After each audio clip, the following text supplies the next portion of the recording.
All right, good evening. I'm going to assume that that means we're live. I was waiting for the signal, Miss Williams, but I didn't hear anything. So I'm going to assume we're live right now and just go right into it. All right, good evening and welcome everyone, wherever you are. I know there are persons from different parts of the country calling in. My name is Joseph Patterson. And tonight we're going to be talking about something very important. I have entitled this Correctional Officers Abused by Government. So we're going to look at that. So welcome again. I know some of you are also off the island as well. There are people across the world. So please feel free to like and share so others who are listening in or who want to listen can get a link to the program. In this episode of UIC Liberty TV, I have a contingent of correctional officers who have agreed to meet with me to kick off their mobilization efforts and to share their frustration at both the government and the opposition over matters of national importance affecting their lives and, in my opinion, affecting all Jamaicans. Because when it comes on to correctional officers, you're talking about a very important element of our policing and justice system. I'm going to let them tell you more about it, but this is a very important area to us. So today we want to take an inside look at the work of correctional officers, how they're treated by the two, what I call the two colonial parties because of their colonial past. And we're going to try to get some answers. We're going to look at, the kind of working conditions that they have to exist under. We're going to look at the tools and equipment that they have to work with. We're going to look at the kind of salaries and allowances that they're receiving relative to, say, the JCF or the JDF or the JFB. We're going to look at the rate of pay that they're receiving for working holidays and weekends. We're going to look at overtime issues, how are they being treated relative to persons in similar, risk conditions. I understand that they've been on the negotiations for at least 2 years with the government, not receiving any tangible results. I understand that they're represented by a number of unions, which are partisan and may not be sharing the same interest as the workers. We're going to look at whether or not the opposition party and their union is dealing with the situation effectively or if they're absent. We're going to also talk about the need for and the proposed actions or any, if any, that the correctional officers have going forward. At the end of the day, though, what we want is real solutions. So you all know that the UIC is built around finding solutions to problems. And the problem of correctional officers is no different. So let me begin by thanking all of you who are here. I see a number of you on the Zoom platform here in front of me tonight. You don't have to particularly identify yourself if you don't want to, but I'd love to hear the voices of some of you just to get a feel for the different people and where you're calling in from. And we're going to talk about your issues. Mr. Moffat, are you on the call? If you are, just open your mic for me and let me know if you're here with us, Mr. Moffat. Mr. Moffat, are you here? Just unmute your mic for me and let me know.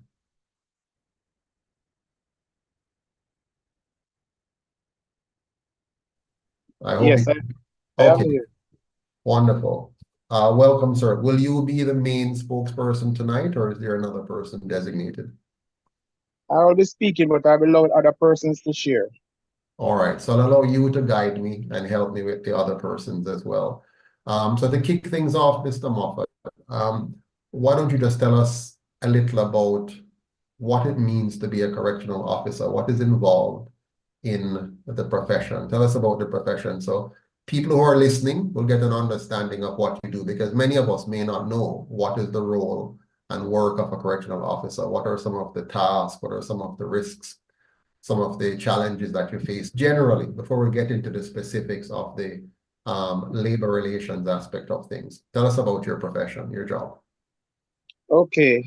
All right. So the job of a correctional officer, as the world over would know, the correctional officer, the correctional system is the third arm of the justice system, where we receive prisoners or inmates from the courts after they would have been found guilty, convicted, and are given sentences. Our duty as correctional officer is to, first and foremost, our duty as correctional officer is to make sure that they are safely kept inside the prison system so they don't escape, and that they do the sentences that they are there to do. We are also as function as correctional officers, our duty is to make sure that they are given the opportunity to be rehabilitated. So we facilitate rehabilitation.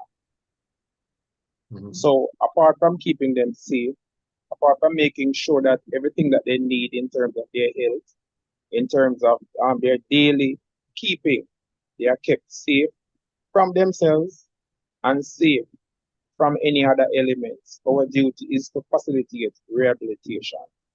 So, Now, go ahead. you're about to ask a question. Yes, but I think you have something else to say, so continue. Yes.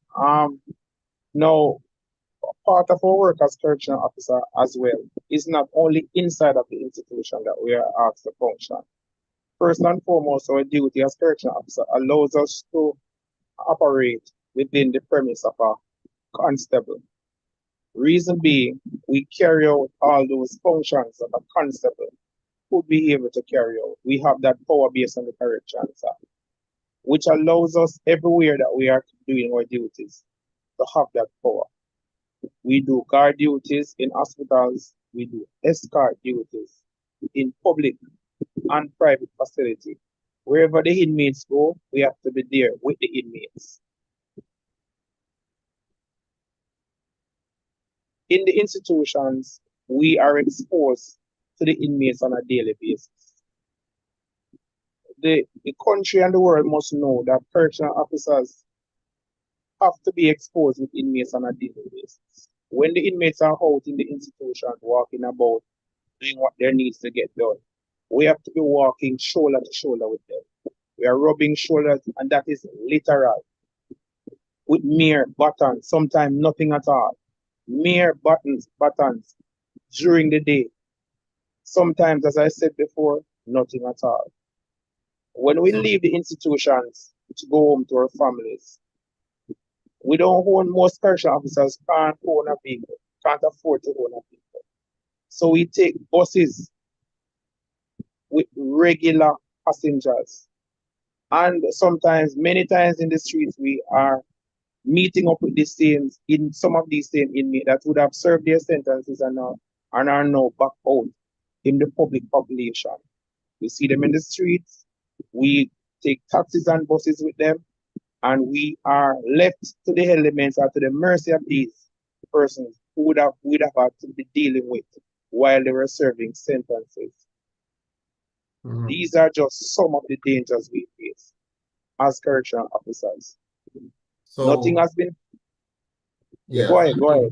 thank you for that. So basically, you are working in a very intense environment because you're working with persons who are convicted of various crimes, different levels of seriousness. In any event, at any moment in time, something can go wrong as you're dealing with these persons because they have various temperaments, various backgrounds, and you're dealing with all of that in close quarters, rubbing shoulders, as you said. But are you saying that while doing this, you may be limited only to a baton and not having other forms of measures to defend yourself? No. For the most cases, we're on the sections with the inmates. We're on the sections where they are living, that is where we are stationed. That all we have on a day, during the day, is only batons. Oh. And some persons don't have because the department don't provide enough. Oh. The department does not provide enough batons? No, they don't. The resources, as we are told as officers, there is not enough resources, so we don't have enough for that. So So, some persons will have, some persons won't have. so what you're relying on then is careful maneuvering of moving prisoners from area to area uh, to limit the possibility of them being able to physically attack you and you not being in a position to defend yourself, right? That's Yeah, yes, and where that is concerned, you're limited to doing so. So at the end of the day, in a capacity like Tower Street that presently has a muster of just over 1,600, coming down from over 1,700. They have over 1,600 at Tower Street now, presently. 1,600 With a, inmates. 1,600 yes, inmates. yes, that is serving various sentences for various crimes, all different type of crimes. And you won't have a staff of over 200 in a day. Some days you'll have probably 100 or a little bit less than 100 members of staff working on in that institution. Right. So you are exposed. It's and really and truly, as I say in Jamaica, at the mercy of God. Yeah. At the mercy of God. I mean, so basically you have a ratio of about 8 inmates to 1 correctional officer, roughly. That rate probably higher than that, way higher than that. Okay. And how many correctional officers we have across the country? Do you know total number?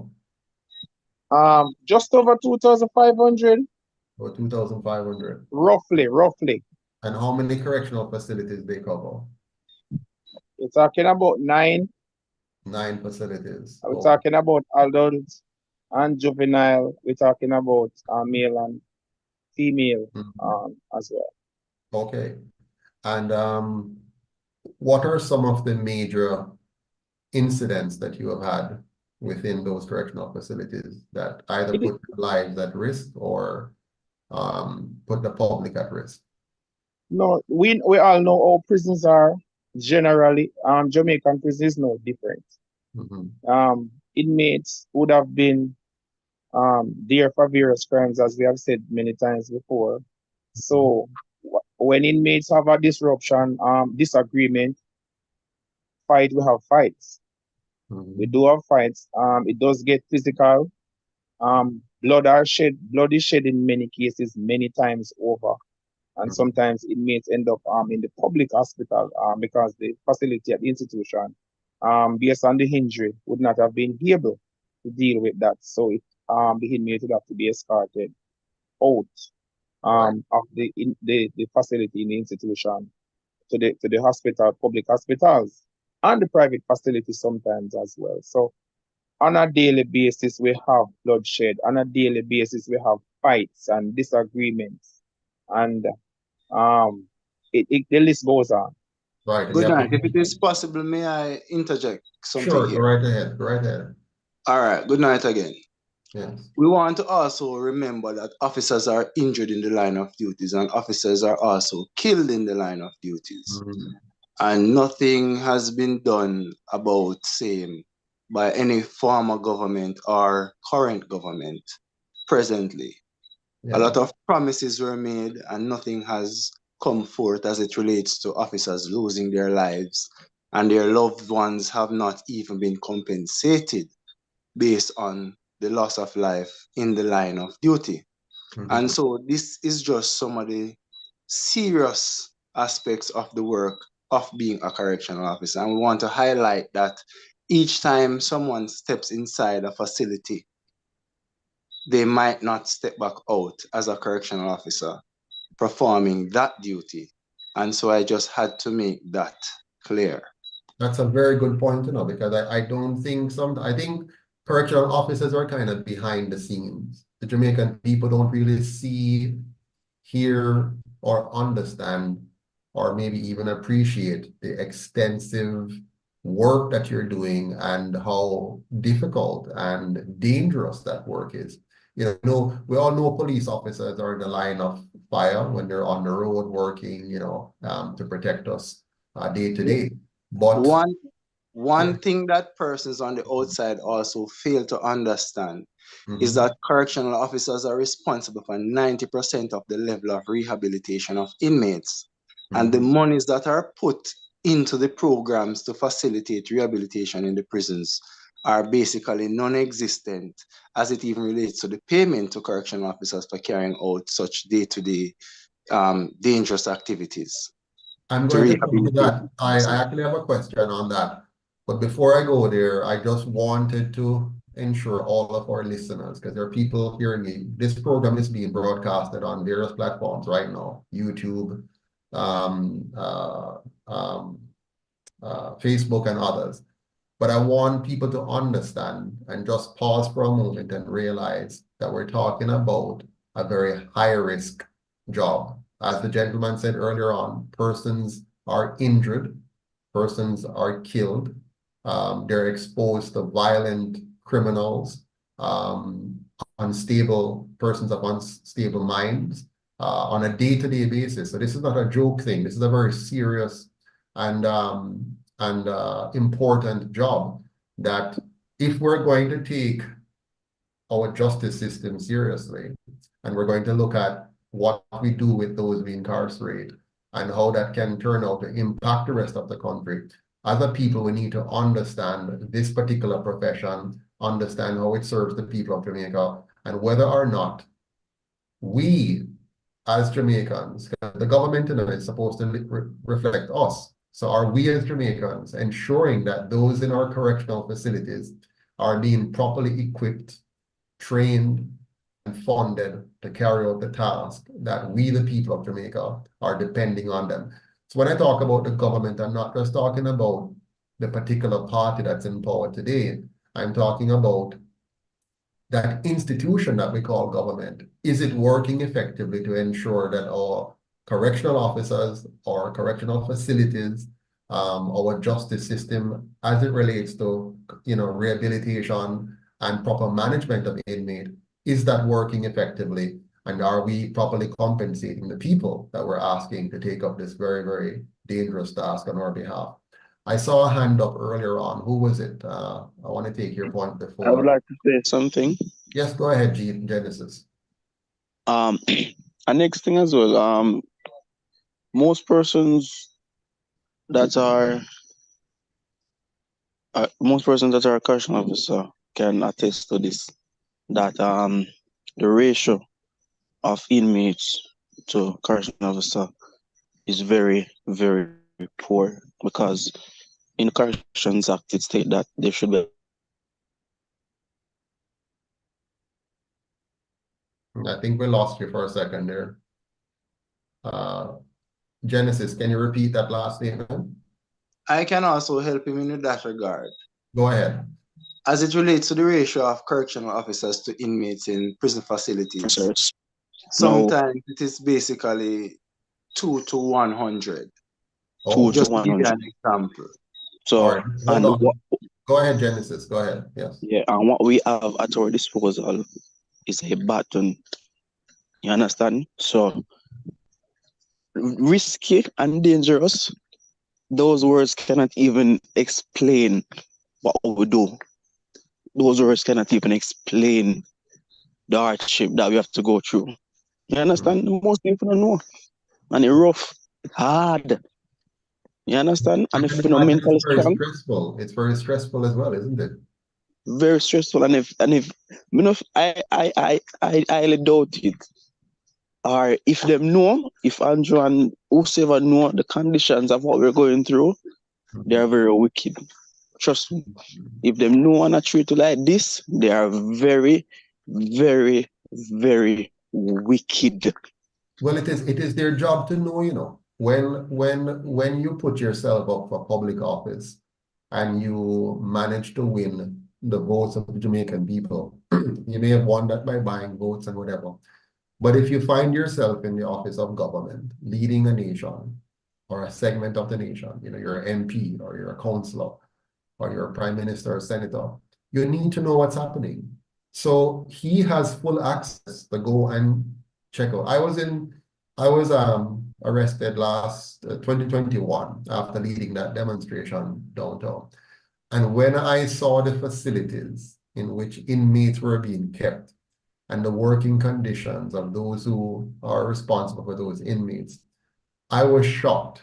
It was my first time as an adult experiencing that kind of thing. And it was to say disgraceful is not enough of a strong word to properly express what I witnessed and saw in those facilities. I think if you're leading a country, you need to see and understand what's going on. Go ahead, Mr. Moffat. All right. I want on the point of way correctional officers are treated, I want to also add as well. A number of correctional officers have died as a result of sickness over the last 3 years. Part of that and the sicknesses that these officers would have suffered are closely similar. And as I speak as a member of the funeral party, a member of the party of officers who conduct these funerals, these state funerals. And a number of officers would have died as a result of ailment and illnesses that is aligned to the fact that they would not have been able to eat properly because of the long working hours. Would not have been able to spend enough time taking good care of themselves because of the long working hours. And when you work this long, you don't have to get the time out to take good care of yourself. Then what we call lifestyle diseases set in. And a number of officers died from sicknesses. We have buried probably about 50 officers within the last 2 years, if not less than 2 years. Wow. And it's all on the part of sickness. We have had about 3 officers dying in the line of duty within that same time span. One officer died within just over a month of joining the service, where he was stabbed by an inmate in Spanish Town prison. Amazing. These are some of the things that we go through as correctional officers, and it's as if nobody cares. Jamaica don't care, obviously, and the government of the day don't care. The opposition don't care either. Nobody cares. Well, I can tell you that we care, and I believe many Jamaicans just don't know. And a part of the reason we're having this talk is to educate and inform, to bring our people up to standard, to know what's going on. I see hand up, Mr. Reasonable Man. Go ahead, sir, and open your mic and let us know what you want to say. All right, good evening to all who are on the platform tonight. Thank you for providing this opportunity for us to have dialogue. As my colleagues would have said, my colleagues have said quite a few things, and I just like to add, just for clarity, we actually have 7 adult correctional facilities, and if memory serves me, we have 4 juvenile centers. So in total, we have 11, right? I joined on a little late, so I don't know if this was covered, but most of the facilities that are in operation are not fit to purpose, right? Most of the institutions are in fact retrofitted slave housing facilities. For example, St. Catherine Adult, it was built 1755. And I gather that Tower Street was built sometime after. And it was basically an unloading site when the slaves came to Jamaica and they were housed and then distributed, right? So we find that it is archaic, not fit for purpose, definitely not fit for corrections and rehabilitation, right? So from the get-go, as an officer, when you go into the institutions, you are behind the 8 ball because the institutions are not therapeutic, not fitting for rehabilitation, and they have various holes in security. And for purposes of national security, those won't be discussed on this platform, right? Some other things were said, and I am going to ask the persons who are on this platform who are not Ministry of National Security to exercise their best judgment when they sift through the information, right? All right, so that aside now, make I just reason with you.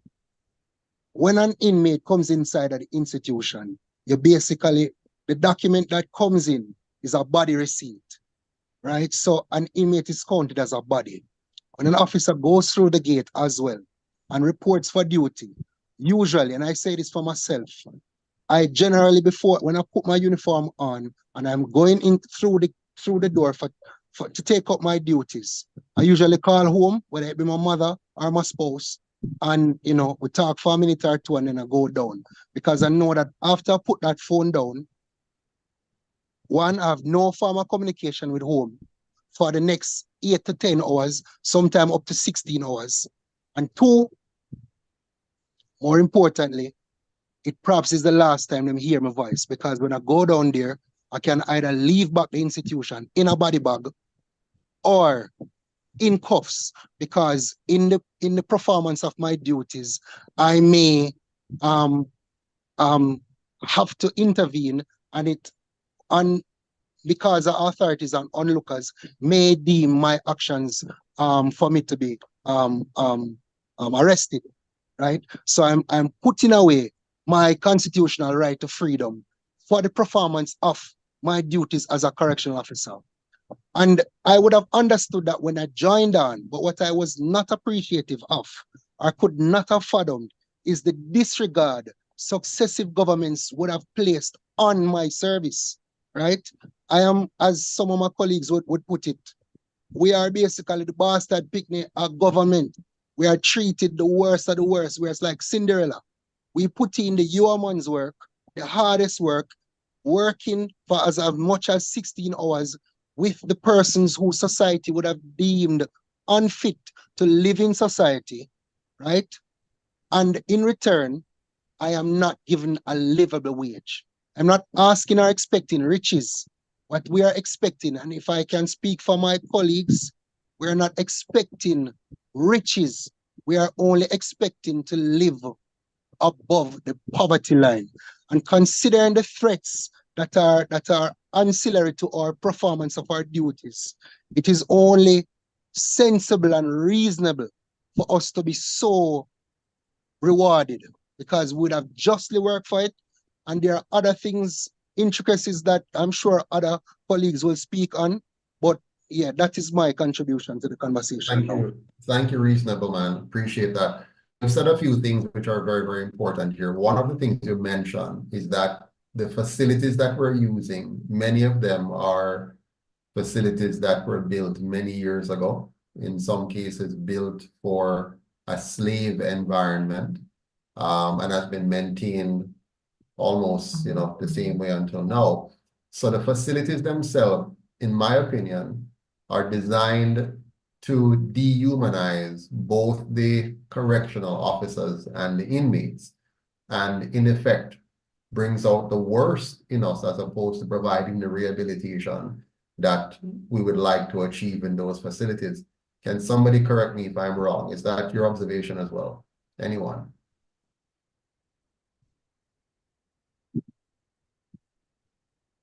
Go ahead, Mr. Moffat. All right, we're not hearing you. I think something is wrong with your mic. But Mr. Reasonable Man, I that's my assessment of it. But I have another question for whoever wants to take this. One of the things I heard when I was speaking to some of you before this particular call is that you're often called upon to do duties outside of your job description, such as nursing functions, teaching, even general construction. Can somebody shed some light on this for me? Explain this for us. When you say you're called to work outside of your job description, doing nursing, teaching, or construction, what does that mean? Help me with that.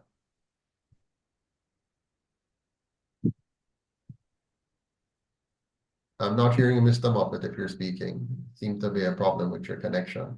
But anyone can jump in. Just open your mic and help me with understanding that, please.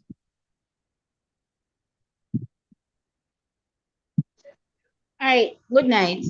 I think sometimes we perform duties outside of our job description, in terms of we do teaching as correctional officers. So we teach the inmates them, right? Both in adult and juvenile. We become teachers, right? Sometimes we do clerical duties, because they don't hire persons to do the clerical duties for correctional officers, right? So we have to do the clerical work, right? Yeah. Sometimes we have to work in the store areas, so we become a storekeeper, right? I think in the juvenile institution mostly, because that's where I work, we mostly become a mother, we become an aunt, we become a grandmother, because these children, they are there with us and we become their family, right? So they'll see some of us as their mother figure or their grandmother figure or their aunt figure, because they're not used to it. And when we are showing them these love, they gravitate to us. So a lot of persons on the outside don't really know what we have to experience within the facilities.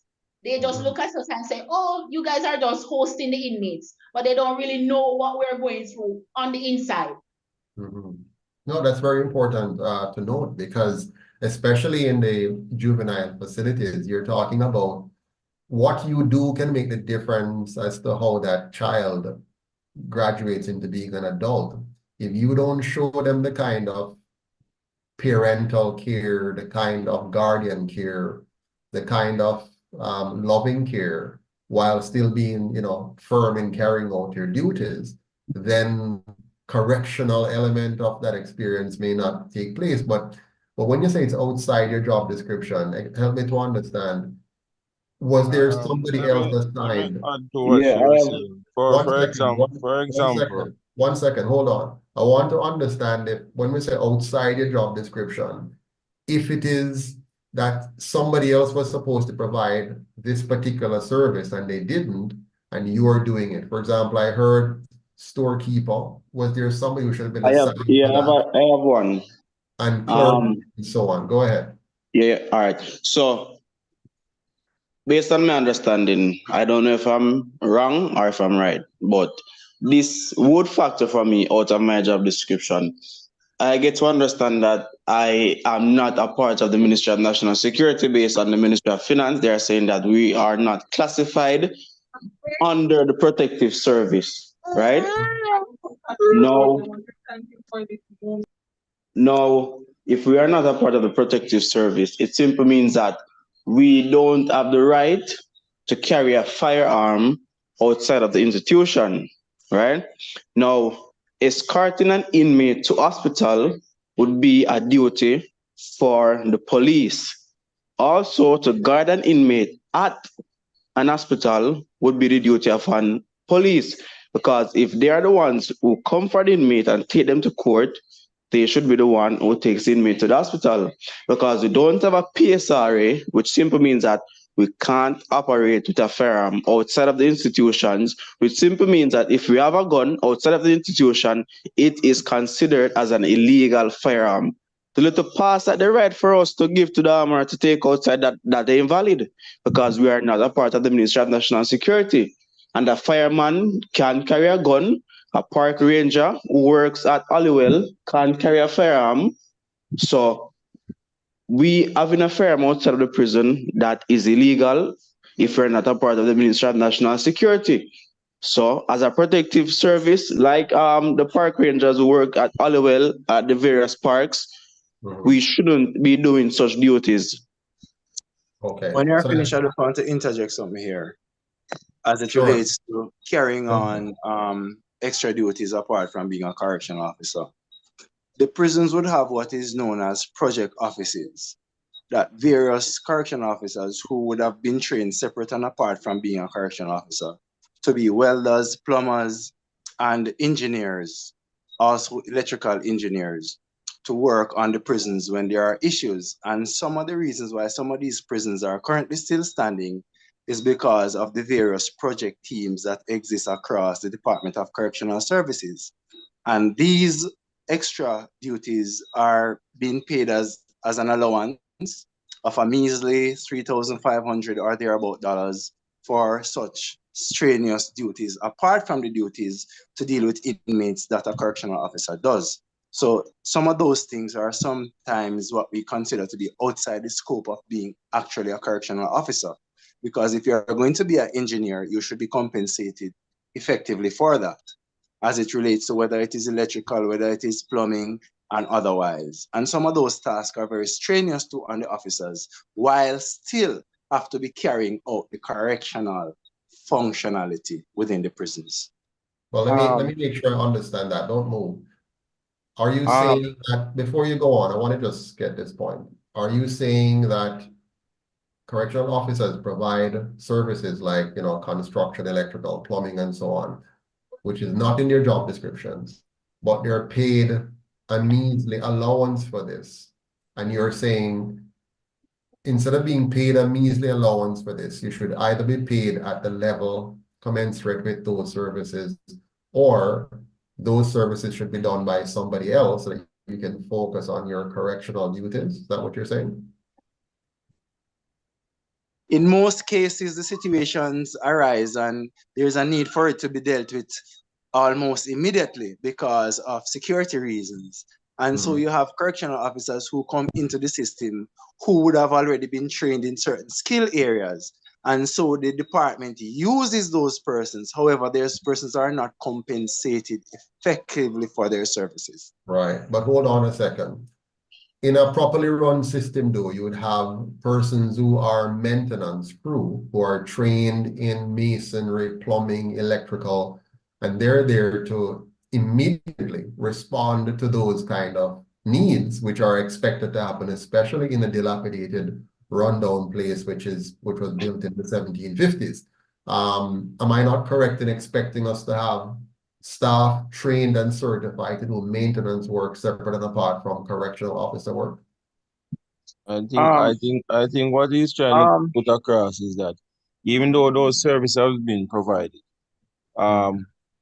it's as if we are doing a favor. So the compensation that we get as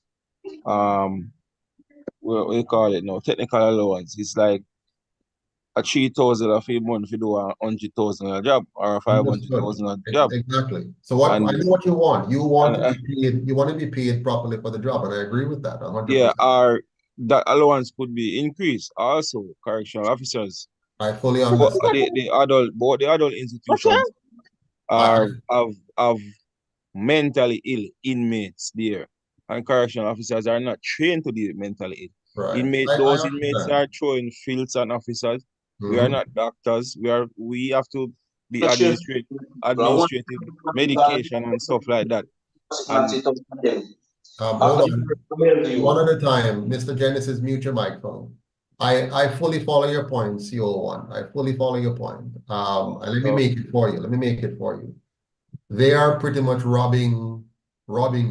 They're using you to do these technical things around the place, which is good. It's good that you have some skill, that you can do some masonry or some plumbing or some electrical, whatever it takes to keep the institution relatively safe and working relatively well. And I follow you. And if you're doing that work, you should not be paid $3,500 plus tax. That as opposed to being paid something closer to. And with all those duties being performed, I think what authority is looking at is just paying us for security. That's all. They're not looking at the industrial works that has been performed within the institution. So most persons will just look at us as we are providing just security. We are not just providing security. We do fingerprints, we do appeal and bail. There's a large amount of work that we do. So most persons are thinking that, we just unlock inmates, it's just security. No, correctional officers provide a wide variety. Got it. Mr. Thompson, go ahead, your turn. Yes, those technical persons what you are speaking about now. If you look at the ministry job professional for correctional service, you see that those persons are actually employed to the service, but what happened? None of them are inside the institution. So it's a correctional officer who is trained how to fill in the slack. So the government prescribe these persons to work in the institution, but none is working in the institution. No skilled person on a daily basis is not working in the 2 maximum security institution. Even a nurse, the money that they're offering a nurse to work inside the institution is far less than what a registered nurse would get working at any of the government institutions.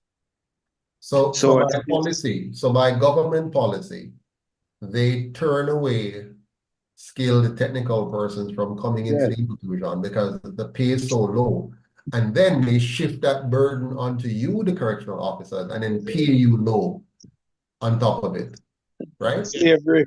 Yeah, because what we found out doing this job review, especially the constabulary force that brought it out, they were paying the army persons way more for these technical duties, more than what they were paying us in corrections. Even 6-7 times more, their allowance was much higher.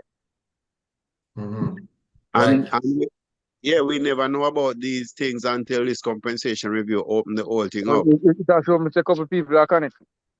So let's I think we've heard there are a lot of people here. Thank you. I hope I've heard enough now that gives me a good flavor for the challenges that you're faced with.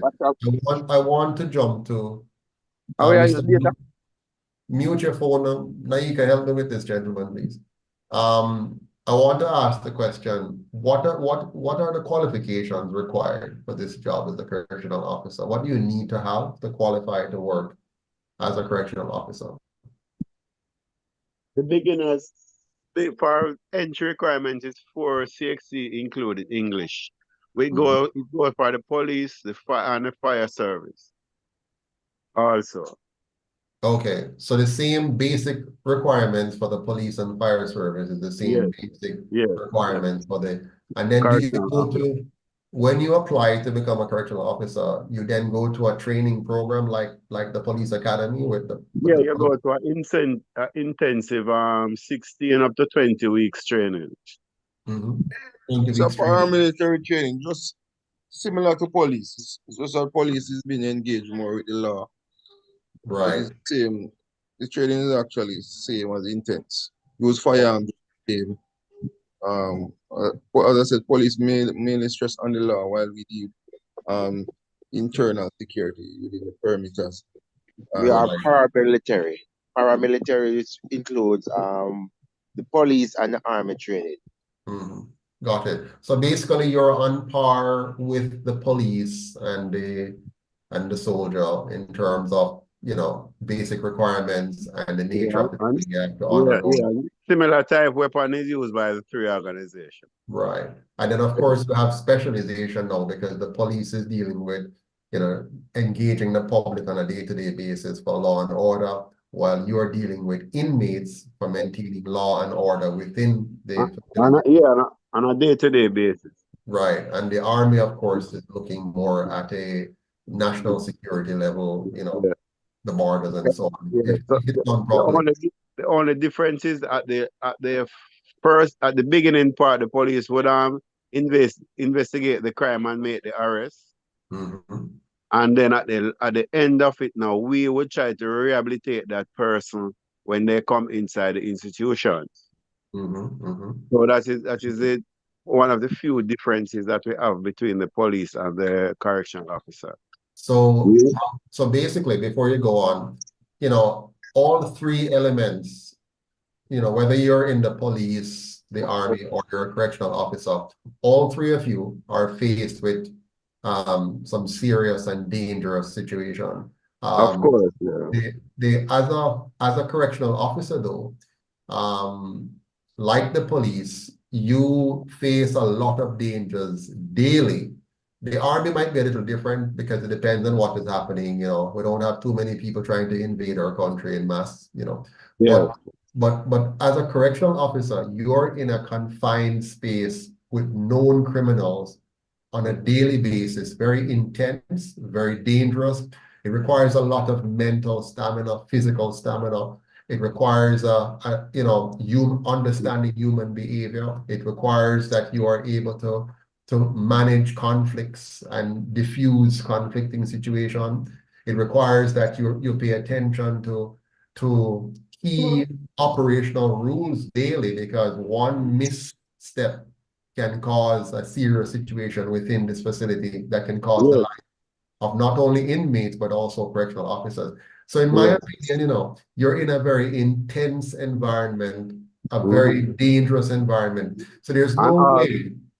Yeah, go ahead. All civilians, remember that all civilians that enter the institution, we are responsible for them.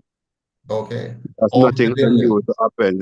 Whether they are workmen, they work teachers, the doctors, or anyone who entered the institution to carry out their tasks.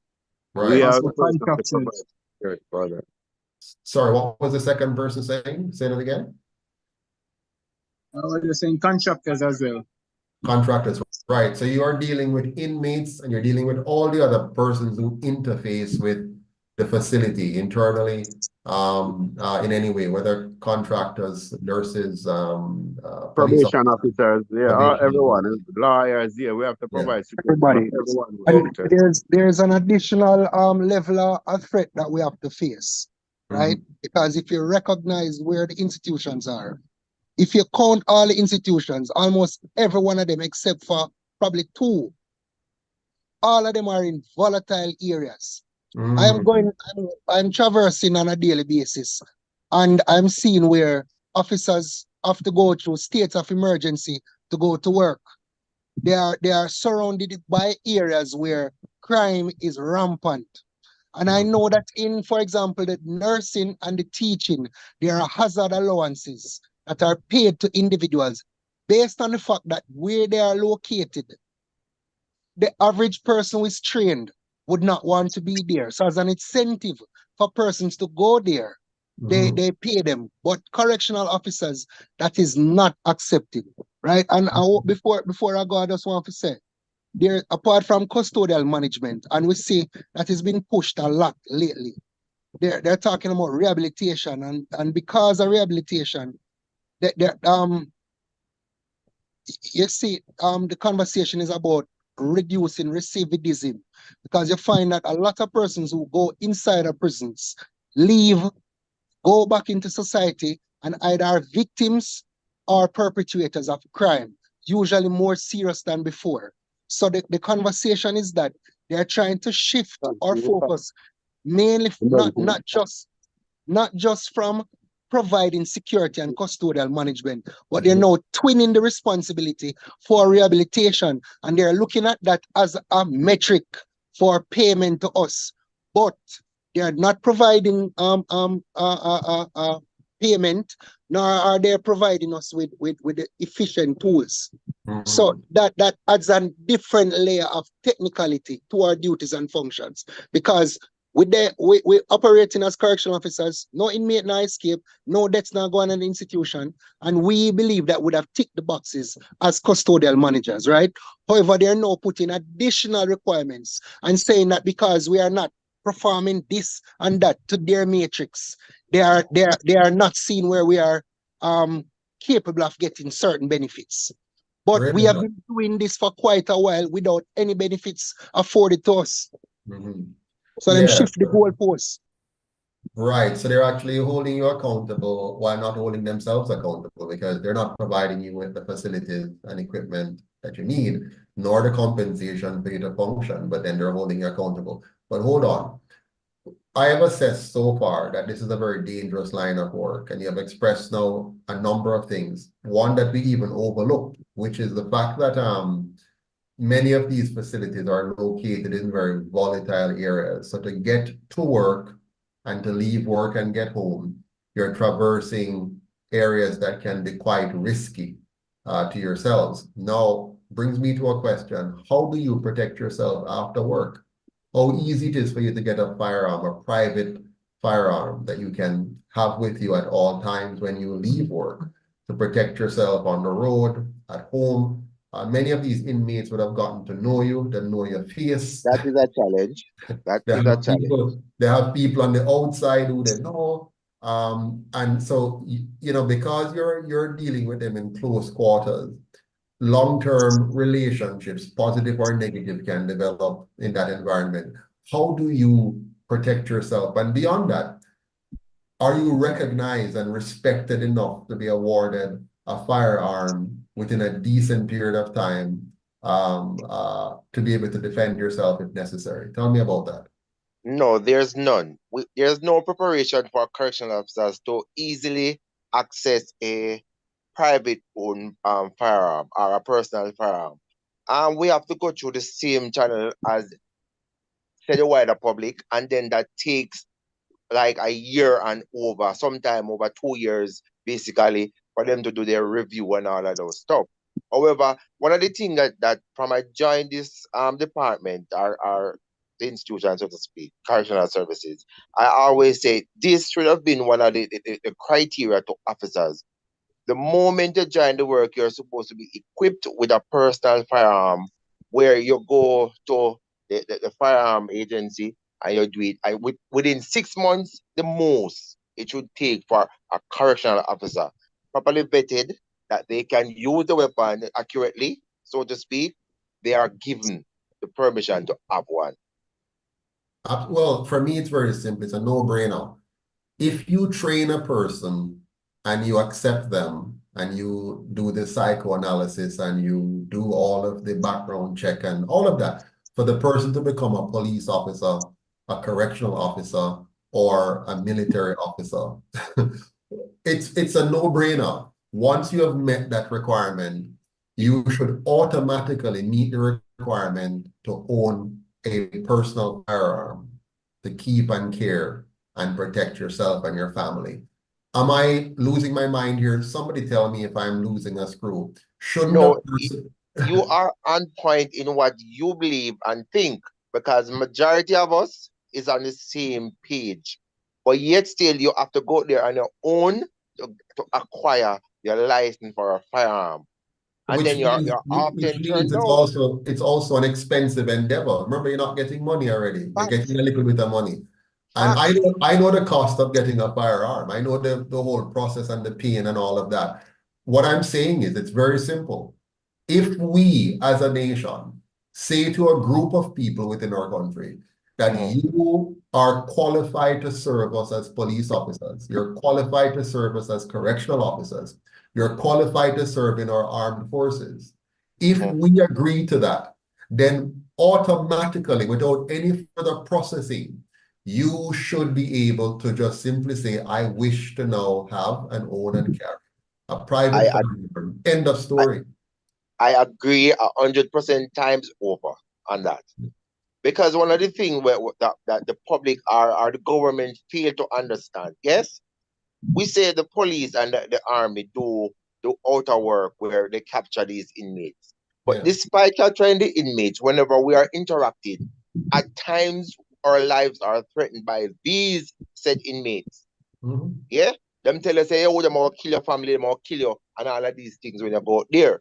There are instances when you leave prison and they attack correctional officers. Yeah. I remember in around couple years, well, more than 12 years ago, there was an officer who searched an inmate and find that inmate with contraband. That inmate left the institution back to society. And that said inmate tied that correctional officer up, throw him in water. You understand? So you see, it's not that's it. When they leave the prison, it is what it is. Go ahead, there are more threats.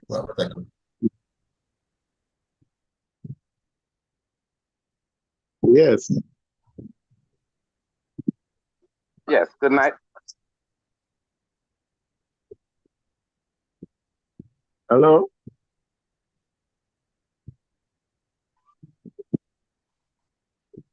Good night. Go ahead. Mr. Patterson will be back on shortly. Yes, can I go ahead now? Oh, sure. Go ahead. Yes, what I found out when it comes to the firearm authority have turned down several officers to get a licensed firearm, and they have to apply directly to the Ministry of National Security for it to be given. And I don't think we should be going through that because as a member of the security forces, long year deemed fit by your commissioner superintendent, you should immediately acquire one. And as what the gentleman said before, we have to go through the same channel like a normal citizen. It is cumbersome and it's very long. And some of the times officers give up on the process. I mean, by the way, for all of you who are watching wherever you are around the world, welcome again. This is United Independent Congress of Jamaica. This is UIC Liberty TV. My name is Joseph Patterson. I'm the founder and chairman of the movement. We're talking with correctional officers across Jamaica. There's some 100 of them on the call right now. We're discussing the working conditions, the challenges they face, the risk of the job. And why is it that it is so hard for them to get the kind of compensation that they need in order to carry out their jobs effectively? We're currently talking about accessing a firearm, a very simple matter. For me, it's very simple, ladies and gentlemen. You do not need any further requirements other than if we accept you as a correctional officer, and I speak as we the Jamaican people, once we, through the process that we have in place, deem you fit to serve as a correctional officer or a police officer or a soldier, once we deem you fit mentally and physically to be able to help us as a nation in these facilities, the correctional facilities or police or soldier, there should be no question about your ability to own and carry, keep and carry a firearm. So any other hurdles they put in front of you is simply an attempt to sabotage you and not to further the cause of you protecting yourself. End of story on that. Mr. Prime Minister, opposition leader, and all the rest of you involved in the governance of this country, let it take one thing away from this conversation tonight, that those persons that we have given the keys to protect and serve the Jamaican people insofar as our justice system and policing system and correctional system are concerned, they are entitled to be given a private firearm to protect themselves. That's non-negotiable. We should not be talking about this right now. It should be just done. We're going to come back to this though. I want to move on to another question, but let me take Mr. Christie first and then Mr. Thompson, then I move on to my next question. Mr. Christie, go ahead. Yes, good night, Mr. Patrick. Good night, sir. Yes, I want to speak basically on how society and Jamaica see us and our view. Most people as correctional officer, as some of my colleagues mentioned, we just sit in the prison, lock down the prison and not doing anything in there. And we're not going the bush. Them say certain things go on because inmates have phone in there and they tend to see the inmates videoing themselves doing things in there and everything. But I want one person in Jamaica ever tell me they see a correctional officer with the inmates today. And why is that? Less staff. Every time they do training within corrections, at least 10 or 15 of the recruits leave the work because the money is not sustainable. They go to firemen, they go to police, they go to the soldiers. So the faithful officers that are left in the service have to bear facing 1,000 prisoners daily. And people get fed up. People is leaving and going overseas. And I can tell you for experience, when I go overseas, even to travel, we get so much respect. You have to wonder, what you are doing in Jamaica? When you mention, say, a correctional officer, and you wonder why your own country treat you so when you go to America, they might take you out of the line and treat you like you're a dignitary. Because they respect the correctional officer. Only Jamaica alone don't do that. And tell me, it hurt my heart, man, to see me. I beg the government to pay me for the work that I'm doing. Actually, I beg nearly 2 years. Very unfair, man.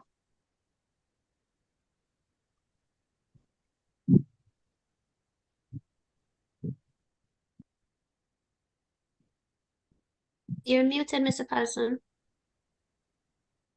Thank you so much, Ms. Williams. Yes, it's on the weapon just the first.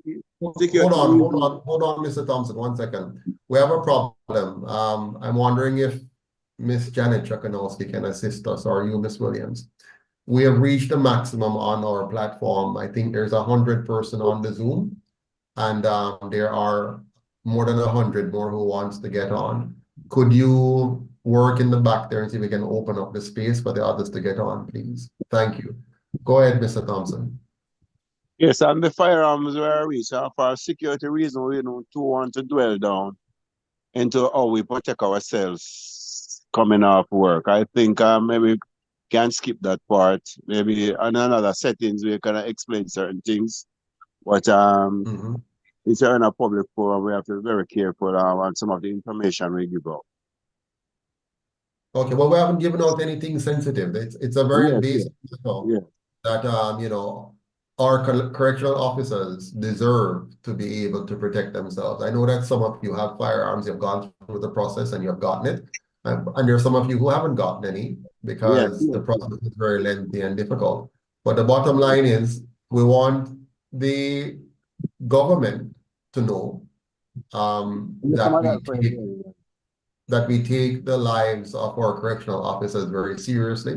They have families, they have wives, they have children who are looking forward to them coming home safely every night. And it's very important that we treat them with the kind of respect that we want them to treat us and to help to protect us by rehabilitating our inmates. Let me move now to another question that I have. One moment before you proceed, I have one question that a lot of officers are asking me to ask of you. They are saying that after this meeting is done, what will happen? Because a lot of the times persons meet and there is actually, we just talk and talk and talk and there is nothing that is done. Just like the governments that come in, they make a lot of promises and nothing has been done over the many, many years. So they want to know what exactly is going to be done and they would like an immediate response in relation to that. Oh, absolutely. First of all, what we're doing now is very important. We are tapping into UIC Liberty TV to make sure that your concerns are being heard by thousands of Jamaicans home and abroad. So the first step we're taking is to bring your plight to light. And your plight is our plight. I don't know if many Jamaicans realize it, but if our police, if our correctional facilities, if our army, if our various arms of government doesn't work properly, it affects all of us as Jamaicans. And so my first responsibility and that of the UIC is to bring this to the public. Our next step is where we're going to work with you now to press for the kind of changes you need. It's not a good idea for us to discuss full strategy out in the public like this, but our goal is to make sure that the powers that be understand that this is not going to go away, that the correctional officers cannot be left with 2 years of endless, meaningless negotiations, that you cannot be below the pay scale of those who are comparable in the risk level that you are. In my opinion, you seem to be at a higher level risk because of the daily engagement that you have at the level you have it. So we're going to press for that. But we can't give you very hard solutions right now because there's lots of moving pieces to this. But rest assured that we're in this with you. And now that you have brought it to my attention and we're bringing it to the public's attention, then we're going to mobilize and take it further to get action as the next step. All right, so let's work with us. All right, going right along. Our next question is, how does your work impact the lives of Jamaicans in general, and should they care? Because on a real level, many persons walk by every day and don't have a thought about correctional officers. They engage police officers because police stop them on the road for speeding. Police officers are engaged on a daily basis. You know, they'll hear about shootout between the cops and somebody in some community. They will hear about occasionally prison breaks. What should the Jamaican people take away? Why should they care about correctional officers?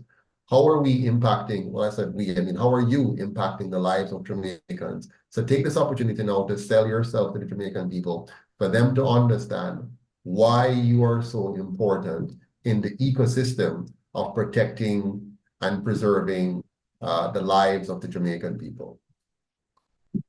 Anyone?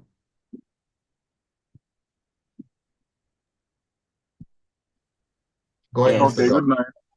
Good night. Hello, hearing me? We have Mr. Johnson on the floor. Just a second, Mr. Harrow. Go ahead, Mr. Johnson.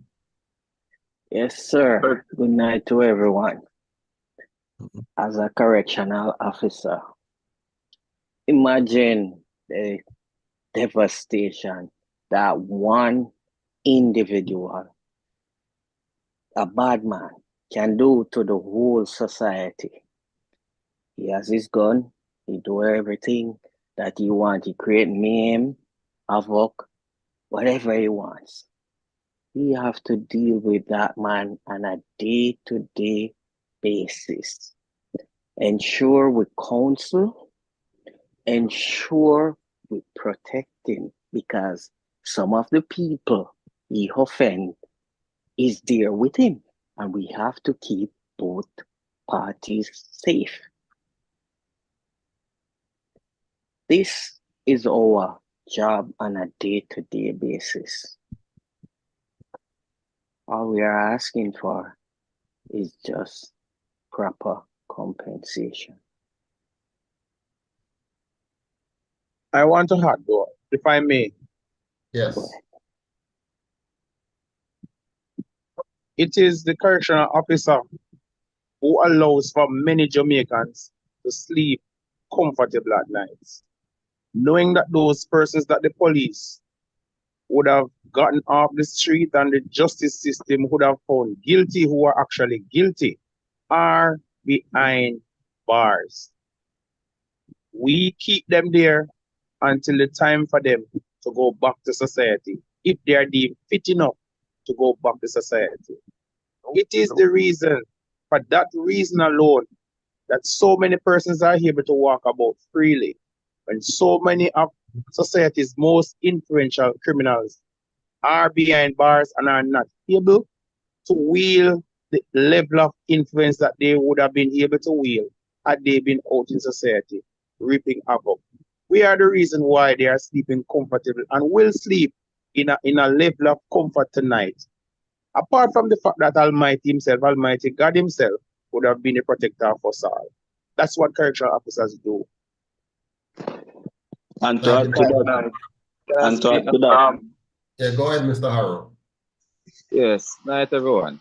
Night. All right, now, correctional officers does not man the prison, as we know. We also are responsible for the juvenile centers. Now, when a juvenile is sentenced, whether he is guilty of the crime or he is not guilty of the crime, and he comes into the system, we are there to provide requisite training so that they may can, after being released, when they reach the age of 18, they can learn a trade and they can continue their life. Some of them can even be trained in become engineers, well as carpenters, and help to build society in the trademan sectors. Now, we are there to make those changes in the juveniles. Some of them cross over into the big prisons. And when that happens, we are still there to train them and guide them. These family members in societies, we are there to take care of their family members inside the institution and to make changes into their life for when they reintegrate back into society, they can be a better persons. Now we deal with violent persons on a daily basis.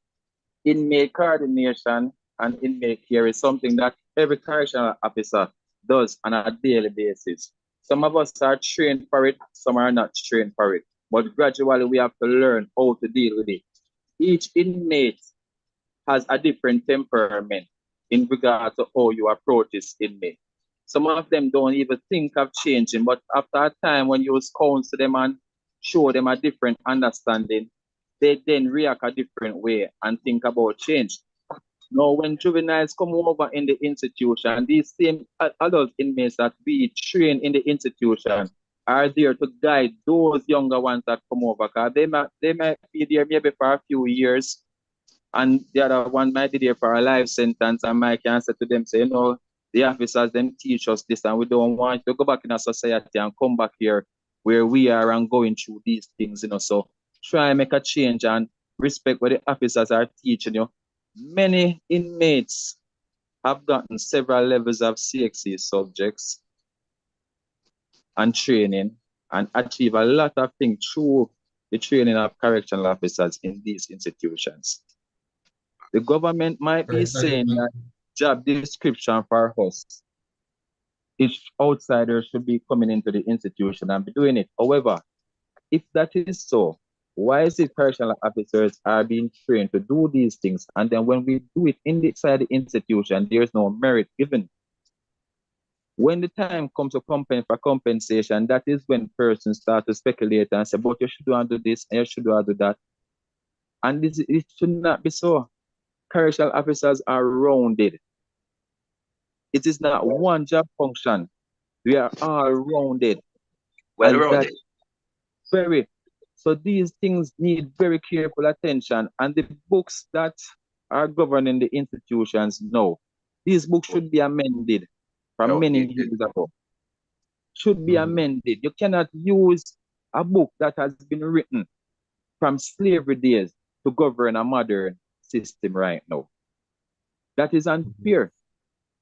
So these are the things that should be addressed by the government instead of trying to put us at the back and try to, we are not recognized in society. We are unsafe in society. I am walking in the streets and a person look for me and them call me Babylon. Some say Babylon. So I hear you mention previously about the security in arms. We should not be joining the same line as a regular civilian to get through with arms. Because we are there in society to protect the regular civilians out in society. Because if we are there and see, I have a co-worker coming to work and see accident happen, and he was the one who could come out, help to direct the traffic and control the situation until the police arrive on the scene. So we work and we operate in so much different spaces, but we are not getting the recognition for it. This salary compensation should not be an issue. So let's now get into the salary issue. I want us now to have a talk now about compensation. We've talked, I think we've given our listeners or viewers a full appreciation of the risk level, the complexity of the work that correctional officers do, the extent of the work that correctional officers do. And it is clear that you're being called upon to do so many things. You might not be compensated appropriately. So let's talk compensation. Before I move on, Mr. Patterson, I just want to say something. Yes. Do you know that an army officer, a police officer, if they should come to the institution or any institution, they are afraid to enter that institution? Well, they should Most would say they are not coming in there without their firearm. And look at a simple officer, correctional officer, who has to walk each institution per day among the hardened criminal who they hunt down with a weapon. And we have none within the institution that a simple little button. We have to use mind control. The same thing that we call rehabilitation, mind control. We have to reason with them. We have to counsel them. 1 second, Mr. Wilson. May I inject, sir? Interject. I want to say something for the longest while. Go ahead. You asked the question, how we impact people in society. How we impact people in society, it's simple as this in one word. The person that society rejects through the court, they're the one that we are responsible for. Just imagine they have no way to go back in society. What would happen? You understand? And one of the main problem you don't ask that is facing us right now is a shortage of staff. Police recruit all year round, train people to become police officer. Why we cannot train not even 2 or 3 times for the year? Because you have people who go upon retirement, you have people who die, you have people who lose their work, and so on and so forth. So we keep on have a depletion of staff, and we are not getting back the amount of people to replace them. You understand? So we are facing a big crisis as far as that is concerned. And I don't know how it can be addressed because for years now it has been going on. And when we are in the institution, we are outnumbered. We are outnumbered by criminal to officer.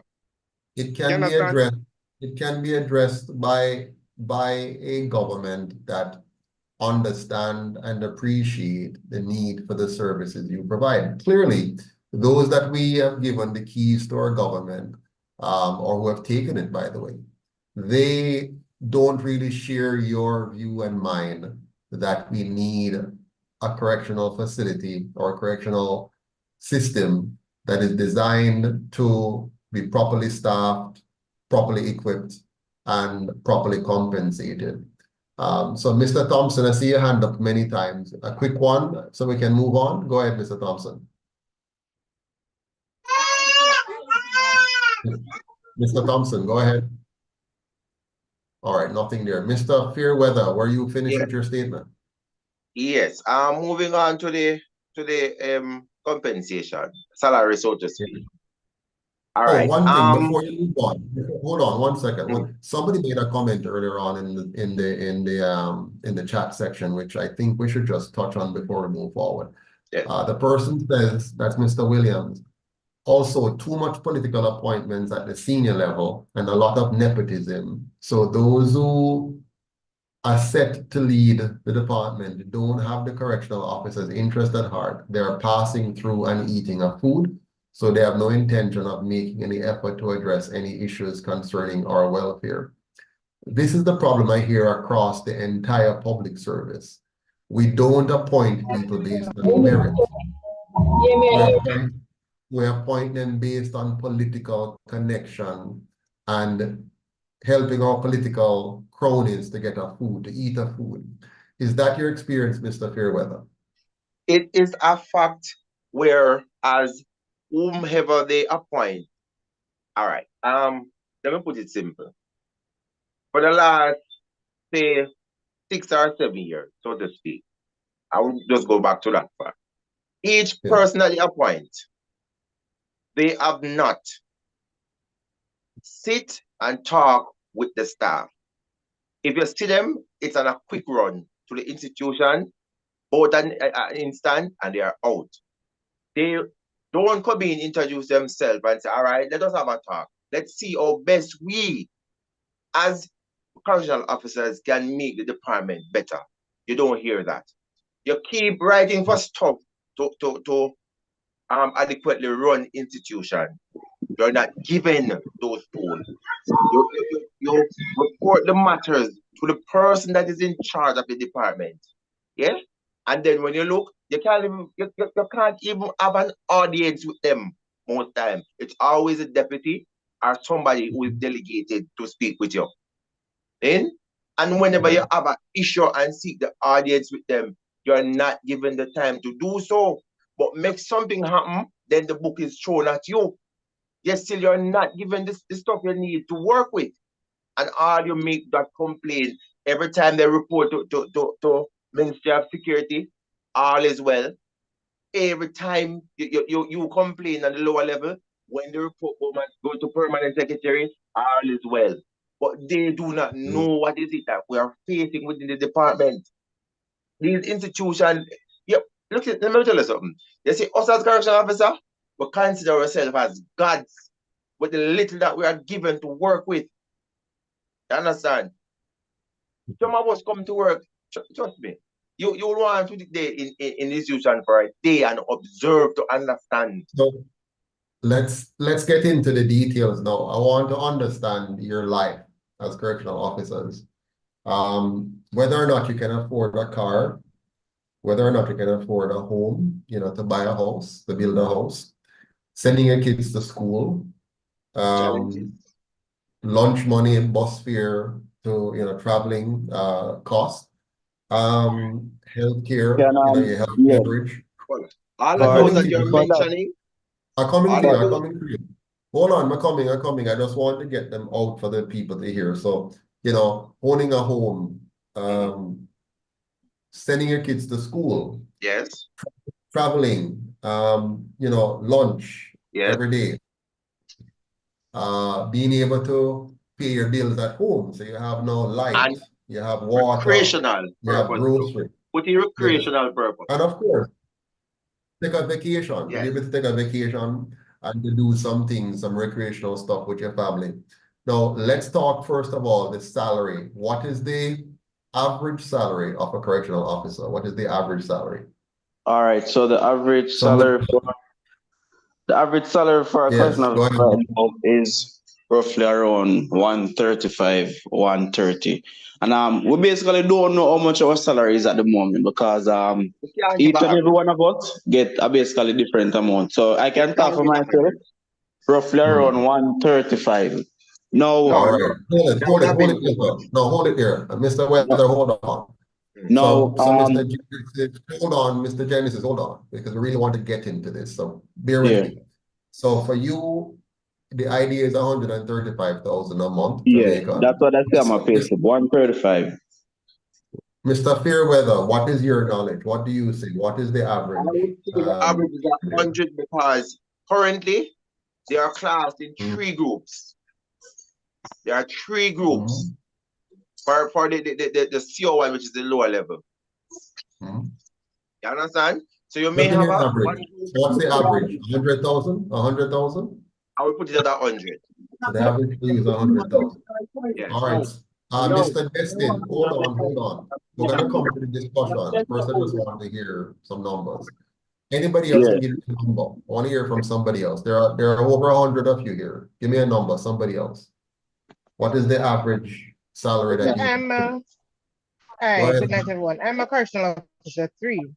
And the last time I looked at my payslip, it says 221,000. So and that's before 221,000. taxes. That's before taxes. And you're what? You're level 3, you said? Level 3. Level which 3, is a staff okay. officer. Staff officer, level 3. Mr. Genesis, what were you? What level were you? All right. So I'm a correctional officer 1.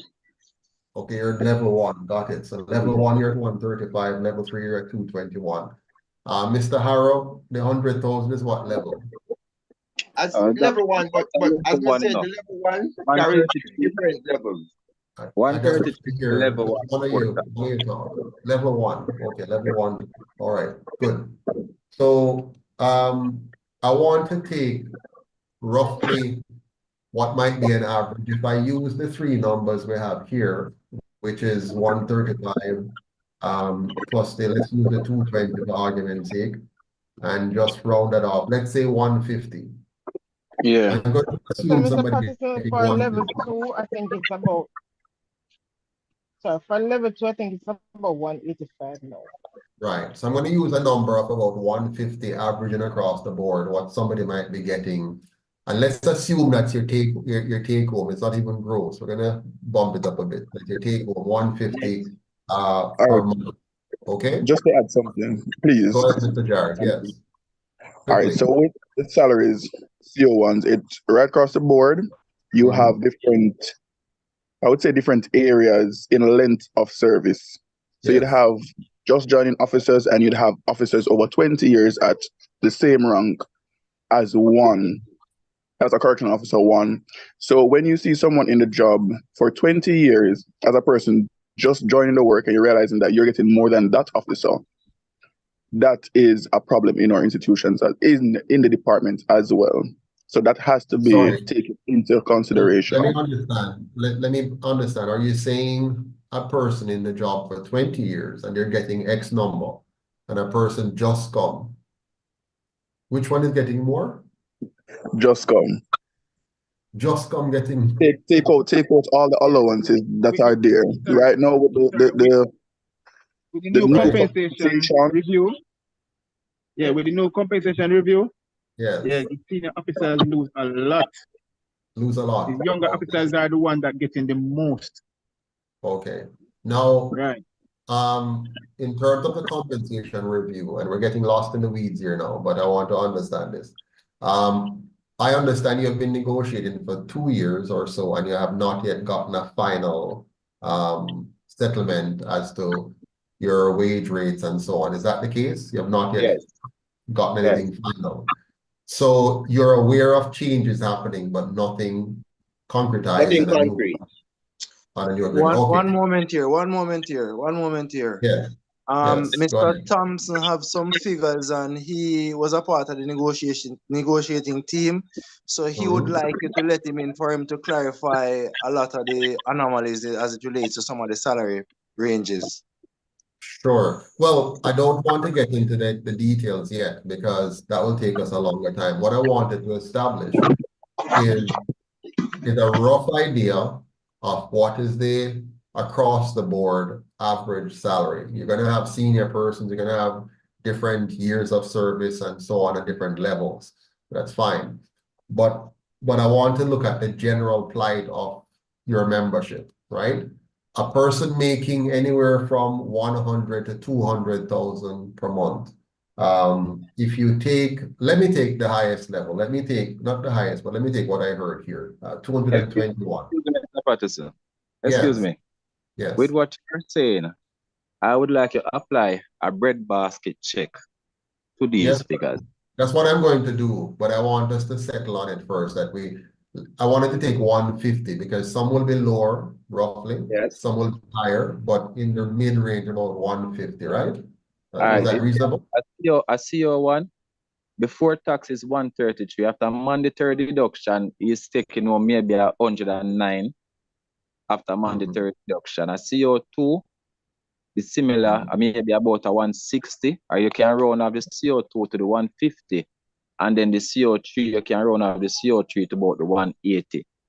And so I am going to, for the purpose of our listeners, who all of that will confuse them. I want to just use a simple number because you're going to be able to then assess that number based on anything lower or anything higher. So let's use a simple number and assume that this person is carrying home 150, which is not the case. Some people are getting less than that, 109, 100, so on. But assume 150. And let's look at the cost of living now. Anybody tell me, what is the average number that you think people are paying for a basic, decent 2-3 bedroom? What kind of rent you're looking at for that? Rent, the cheapest rent you can get for a 2-bedroom, 3-bedroom right now, you're look at nearly 50 grand. And that 50, 40. And that, me not talk, no way we're good. That I get up 50, 40. If you want something good, you have to have over 100. So all tight. So man, the average place, if somebody live right now, 2-bedroom, 50, 40. If you have 1-bedroom, 30. Nothing below that. If you find something below that, I'm most country. Yeah. Right. So let us traveling expense. So no, we're gonna come there, man. So but we have to do it quick now. I want our listeners to appreciate what you're going through. So if for what I'm hearing, if you're gonna get a decent place, and my observation, a decent place is going to run you about $50,000 to $80,000. A decent place, you know. Into that. So 50 to 80,000. Let's round it off and say 75,000 for your rent. Okay, for a reasonable place. What are you looking at in terms of grocery every month for a family of 6? Grocery every month. Me can talk for a family of 4 with a baby and a toddler. For grocery for me, this my son unbelievable, but for my son alone, it's basically 50,000 for my son alone or 2+. With family, grocery for the month, I clock almost 100,000. And bear in mind, these are places where cheap, not an expensive place, they are cheap place I'm go. I clock me about 100K for the month, just the grocery alone. So let me pause you there. Anybody else have a different number? Something less than that? You're a family of 4 and you're surviving on less than that. Let's say you're surviving, I don't know, give me a number, somebody else. Malik, 50, 60. 50, 60. Anybody else? Give me another number, somebody else. Your monthly Those are the price range. Those are the range. Nothing under 50, my boss. All right, so good. So let's work with the lower end, 50,000 for the month. Okay, wonderful. So It is we for how have much rent. person in the family. Yeah, It man, is I for know how it. much people you have in the family. I know. We're working with a rough estimate Average. of about a 4, right? Mother, father, 2 picnic, right? So we're there. We're there. Well, basically, It's going to that will be about $60,000. 65. 65. Right. So we're going to settle tonight on 50 for the argument's sake. So now transportation for you to go back and forth to work If you own your vehicle, if you own a vehicle, it goes to where you live. So you're pulling a tank for like $10,000, and that can last you for a week and maybe 2 days, depending. See? So you're looking at an average of say 40,000 per month to full a tank. We bring you in transportation. Beautiful. Somebody who take bus now, tell me your number. What is running for the month? Can I answer that in terms of transportation? Sorry? Can I answer that really transportation? Come on, go ahead, please. Go ahead. All right. So for me and where I travel from, this is just transportation. It will be about $2,500 per day. So you'll be looking at about $50,000-$60,000 for the entire month. For the month, right? So about 50. So Mr. Gasman, who is driving his own car, when you factor gas, wear and tear, because those potholes are dangerous, right? And insurance costs for the vehicle and all of that. You're looking for the person who's driving a vehicle. The average cost of putting all of that is going to be no less than $60,000 to $70,000 a month. More than that. I'm saying minimum, like on the very low end, because we're trying to be as reasonable as possible. For the person who's taking bus or taxi, it is going to be somewhere between 50, 60. So we're going to round this off and put 60,000 in transportation, right? For you. No, so we've looked at food, we've looked at transportation, we've looked at rent. What else am I missing? Utilities, bills, electricity. You have 2 kids going to school. What kind of cost are you looking at for school? School fee. Yeah. So, you have to give your kids lunch money to go to school and transportation to go to school and supplies and stuff like that. And all those stuff. Yeah. Give me a little rough number. That's around in a near about 40,000 same way. Right. So let's do a 40,000 for school for the children, yeah? And now let's talk about the big one, electricity. What's your electricity bill like? 7,000. Boy, Put it at a minimum. Put it at a minimum of 15,000. 15,000 for Mr. Arrow. Mr. 21,000 of my light bill every month. 21,000. Anybody else? Anybody else? We're not taking on that one yet, no. I want to hear a few more numbers. I hear 20, I hear 15. Anybody else? 15. I'd be a average of 7,000. 11. Sorry? How much is that, LED? How much? 35. I report it all the time. 35,000. My goodness. Yeah. Okay. So based on the numbers I'm hearing from 15 to 20, 35, let's just put it at around 20 now. So 20K per month for your electricity. Water bill. About 5,000. 5,000. All right. Yes. And 6,000. cooking gas. 7,000. Cooking gas. For 11 kg, you pay like $4,000. $4,000 or for the month, eh? That will serve That's for the 11 kg. for about a month, right? To serve it for the month. Yes. All right, good. So all in all, just looking at these numbers, we have 75K for rent, we have 50K for food, we have 60K for gas or transportation, we have 40K for school, we have 20K for electricity, we have 5K for water, we have 4K for cooking gas. Yeah. We're at $254,000, my friends. $254,000. It's a What's leaving out the recreation. You're leaving us something. Go ahead. You're leaving us something where I live have to pay maintenance and security. Because I live in a strata community and it's more expensive to live in that setting. So maintenance and security roughly for the month have to pay roughly about $11,000 to $12,000. Right. Understood. So watch me now carefully. Without factoring. Excuse me. We have to remember, internet bill is now mandatory in Army. Yes. How much is internet? How much is internet now? No less than $5,000. How much? Minimum. 500. All right. So somewhere between $6,000 and $8,000 for internet. So now you're up to 260 odd thousand. But watch me. Mr. Without Patterson, even someone wrote babysitting in the chat. babysitting as well, yes, Childcare. babysitting, Daycare. daycare, all that kind of stuff. And don't get sick, because healthcare is another factor as well. Life insurance, all them kind of stuff. What I wanted to establish here tonight, though, without having all the other not small, but all the other pieces of cost added in, vacation, little recreation, God never knows, buy some ice cream, living. You're not just here to work. Life is not just about you getting up like a robot and every morning, bathe, put on your clothes, travel to work, come home, go to bed, wake up again. There's life as well. You have to take out your wife, your girlfriend, take out your kids, do things, enjoy life.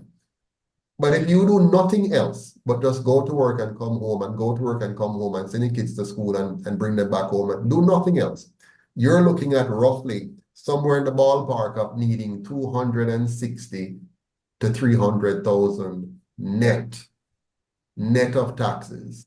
Yes. You're looking at needing minimum 270 to 300,000 net of taxes. So anybody who is trying to operate on 100,000 or 135,000 or 200,000 is way behind. Now, don't answer me on this. Don't answer me.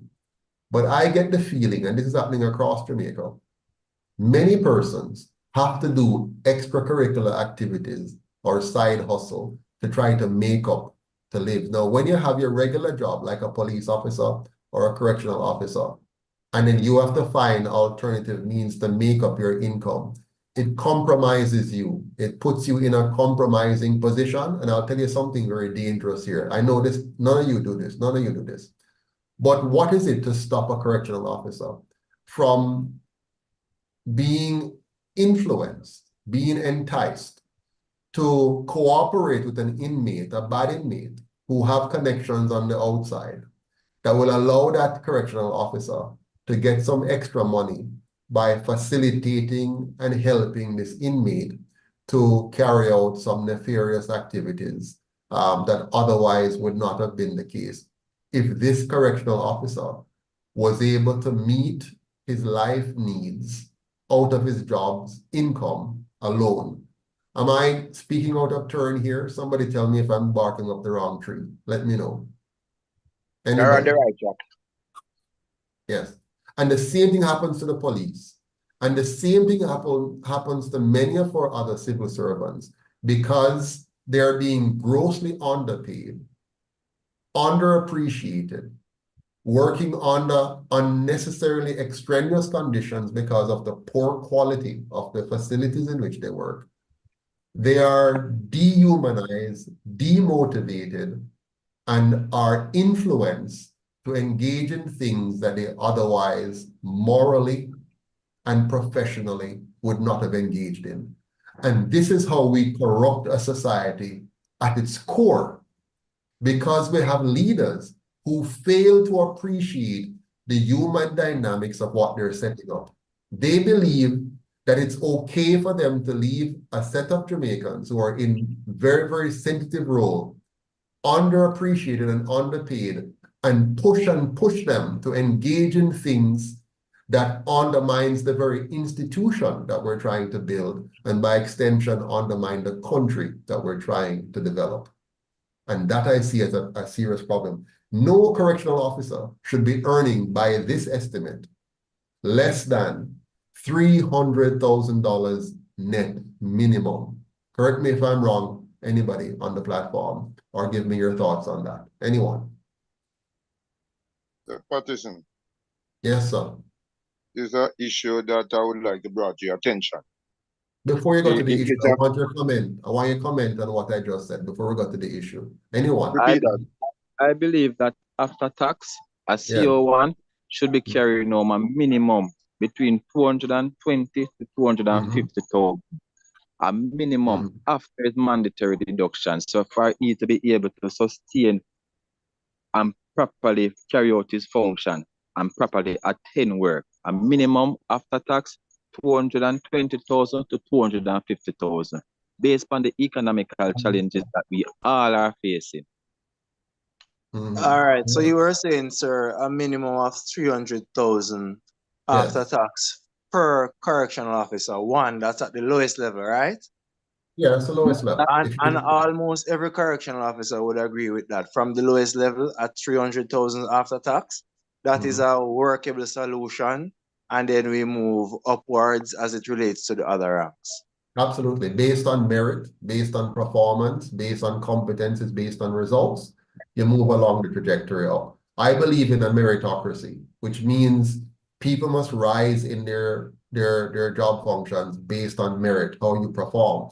So you must build a system that is performance-based. You have a base pay, and then you're moving up. You also have, I think you talked about allowances earlier on. You have allowances for if you're bringing certain key additional skills to the table and you're helping out the organization here and there, then the allowances make up as well. But your base pay, from what I'm hearing here, looking at the numbers, and I'm talking from my own personal experience as well, just dealing with people in my own constituency here, the cost of living, and you all know this, food price, grocery bills. I don't know if you have seen this, but I've felt it. Grocery cost has more than tripled in the last 3 years. Tripled. So if you, sorry? Go ahead, Thomas. Hey, Ram. Yes. You're saying? All right, not saying. All right, Mr. Wilson, your turn, sir. Go ahead. One moment before Mr. Wilson. What we all need to remember as Jamaicans is that everything in Jamaica has risen except the salaries for correctional officers over the past 2 years. Every single utility, transportation costs, energy costs, everything that you can think of, internet bills, everything in the country has risen. And the only thing that has not risen for the correctional officer, besides their salary and their blood pressure, is actually what we're supposed to be getting as correctional officers. Yeah. So, Mr. Wilson, go ahead. Put your point in. Yes. There's a issue whereas most of the problem with correctional officers are interlocking. For instance, the age of retirement. Correctional officer understand that the age of retirement is 65. And most correctional officers, when they go on retirement, they're healing from some sickness and they die shortly after. We don't live any life. That is why you were asking the question earlier on, what we do with our life. We go out, we treat ourselves. This job don't permit us to treat ourselves because the amount of time we get for leave, for instance, like me, when I join the work, is only 14 days I get for the year for vacation leave. You understand? And I don't know why the police and the soldier and other civil servant get 35 days and we only get 14. That is after 2000, right? And because of that, our job is highly stressful. So when we go on retirement, we just go home and die. See if you understand what I'm saying. So a lot of people don't realize or know the amount of things that we are going through. We are not living any life. All our life is our own prison.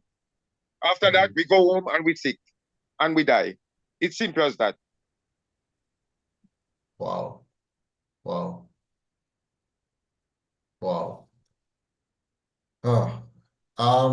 You know, when I was preparing for this discussion, I looked at a few things. I looked at the working conditions. I looked at the lack of tools and equipment.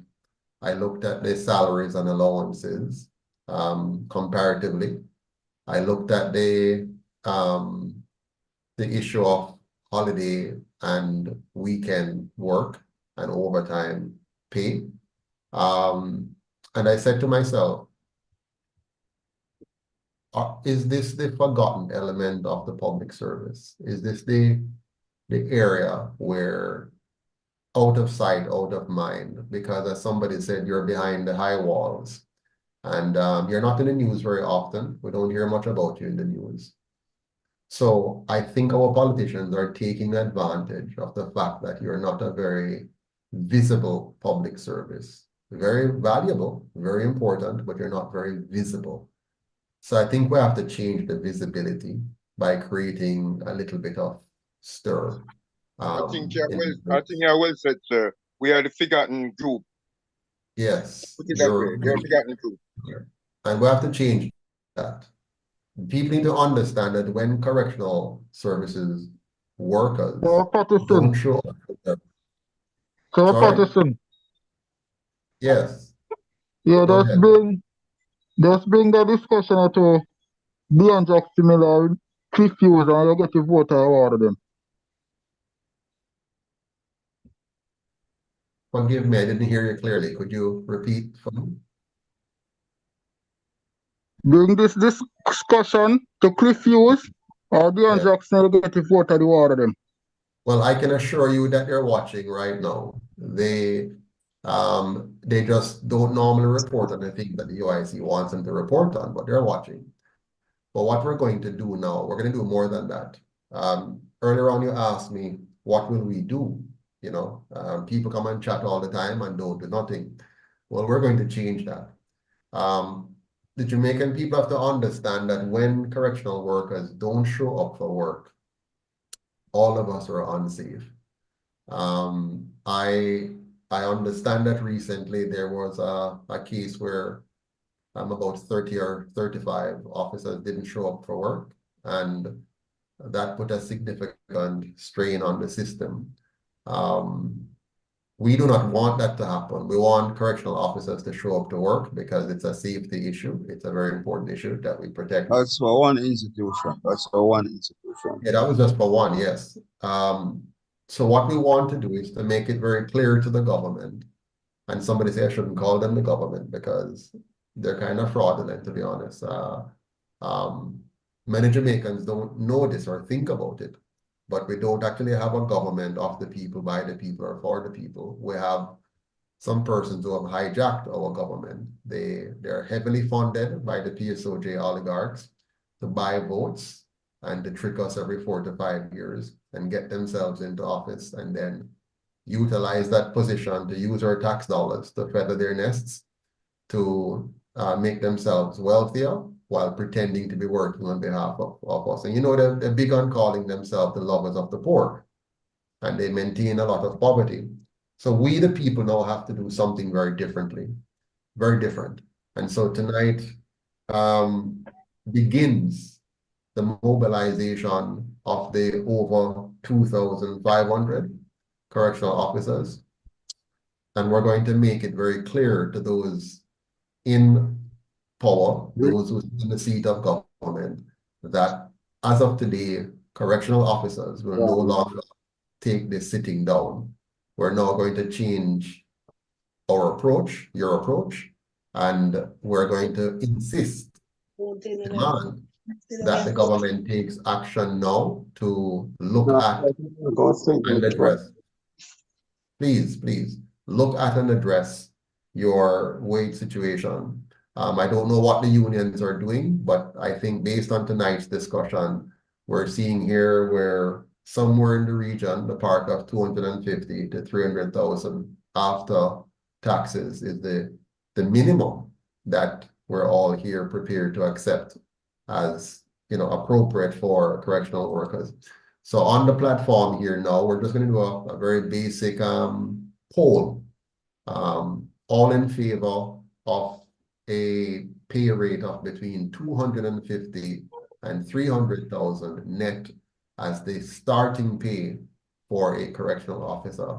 Please type yes in the chat box on your screen to indicate that you are in support of that as the base. So that's our first demand that we're going to make on the government for a base pay minimum 250 to 300,000. I don't want to interrupt you, Mr. Patterson, but I want to ask a question very quickly. When will we have a follow-up Zoom meeting pending based on the outcome of this one? Because we have a lot of pending matter to talk about. Yes, so I want to know how soon we can get another meeting. It's coming. So we have just voted a while ago overwhelmingly. I can't even count because it's so many yeses. We've had no no's. So our base price is 250 to 300,000 net for, we're also going to demand that that base pay be pegged to inflation, meaning that as the inflation rate goes up each year, that base pay is automatically adjusted by the inflation rate. So I'm going to ask you to indicate by typing, because you just did yes a while ago, I want you to now type the word sure to indicate that you would like your pay now to be pegged to inflation. So annually, your pay would be adjusted based on the inflation rate so that you don't have to go back and argue again and fuss and fight for your pay raise. It's just automatically built in. So that's sure. Okay. So once again, we see an overwhelming vote for that. Thirdly, we're going to ask kindly, we're doing this kindly now because we're not going to take any drastic actions until we get a response. So following this meeting, I'll be doing a letter on your behalf to the Prime Minister and the Leader of the Opposition to support our position, our collective position, for an increase of the one I just mentioned, 250 to 300,000 net, for it to be pegged to inflation. And the third thing we're going to kindly ask for is that the working conditions, a plan be outlined over the next, that will be done over the next 3 years to correct the facilities so that your working conditions are humane. So we want very humane working conditions, is our number 3 request on in our letter that we're going to pen for them. And if you agree with that you want the working conditions to be addressed, I want you to just type the word work, W-O-R-K, which says that you are in agreement in addressing the working conditions immediately. All right, so that's our 3 demands. Our 4th demand is in recognition of the fact that many of you are called upon to do work outside of your designated work responsibilities.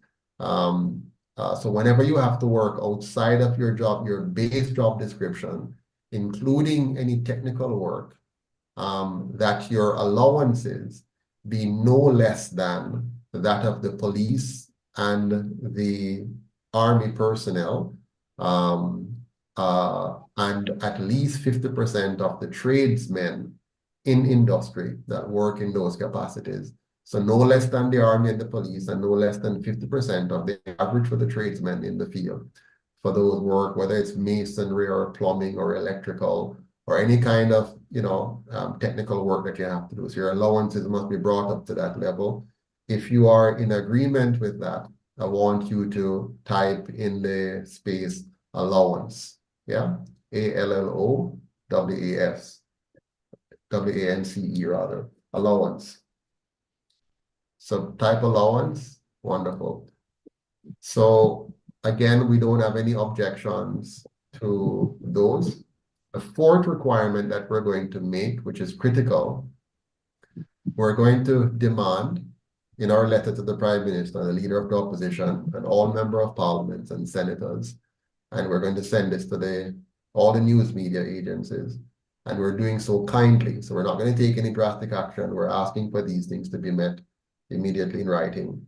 We're going to ask that every correctional officer who is duly employed in the service be automatically qualified to own and carry and care for a firearm without any additional requirements other than being qualified to do the job. For this, you're going to simply type in the space FIRE, F-I-R-E, okay? So this is going to make sure that you are entitled to, by virtue of your employment, without any further requirements, no long lineups, no long waiting time. You will meet the requirements, the basic requirements to be issued a firearm if you desire to have one, to keep and to care. Those to me are the primary things we're going to pen in this letter. May I have your feedback now? Anyone who wants to comment on that or add something that we need to make sure we include, please let me know at this All right, time. the first things first for me. One second, we close in 4 minutes. We're All closing of 4 these. minutes. Make your comments very short. All right, Go my ahead. comment is very short. First things first, the only thing for me is I want to say thank you for allowing us on this platform to give what is expected of us as we were having dialogue. And the second thing that I want is that I want when you create that letter to send out that we, the correction officers, will get a copy of same. And as you said, we are going to hold you to all that you have said tonight as it relates to same. So thank you. You're welcome. Definitely. In fact, when this letter goes out, it is going to make reference to the fact that we had more than 100 of you here tonight, and that you have all voted. Not one person have voted in opposition. I see the comment on vacation leave. We're simply going to ask that the standard across the public service be applied in terms of vacation leave and all that kind of stuff, sick leave and all of that, to be applied to everyone equally for that. Thank you for raising that point. Can we have a timeline? Said Andre Wellington. The timeline. Could there be a 1 WhatsApp second. group communication? 1 second. One Could there be a second. 1 WhatsApp second. group communication created? 1 second. 1 second. Just a minute. Just a minute. We're going to be meeting, the UIC NEC will be meeting on Tuesday. And once we have that meeting on Tuesday and discuss what we have just discussed here, then I'll issue a timeline to you by virtue of the group leader that I'm in contact with. Yes, next question. Yes, sir. Can a WhatsApp group be created? I think there's already one, so speak with Mr. Moffat. Mr. Moffat, please notify all the persons and get them in the WhatsApp group that you have.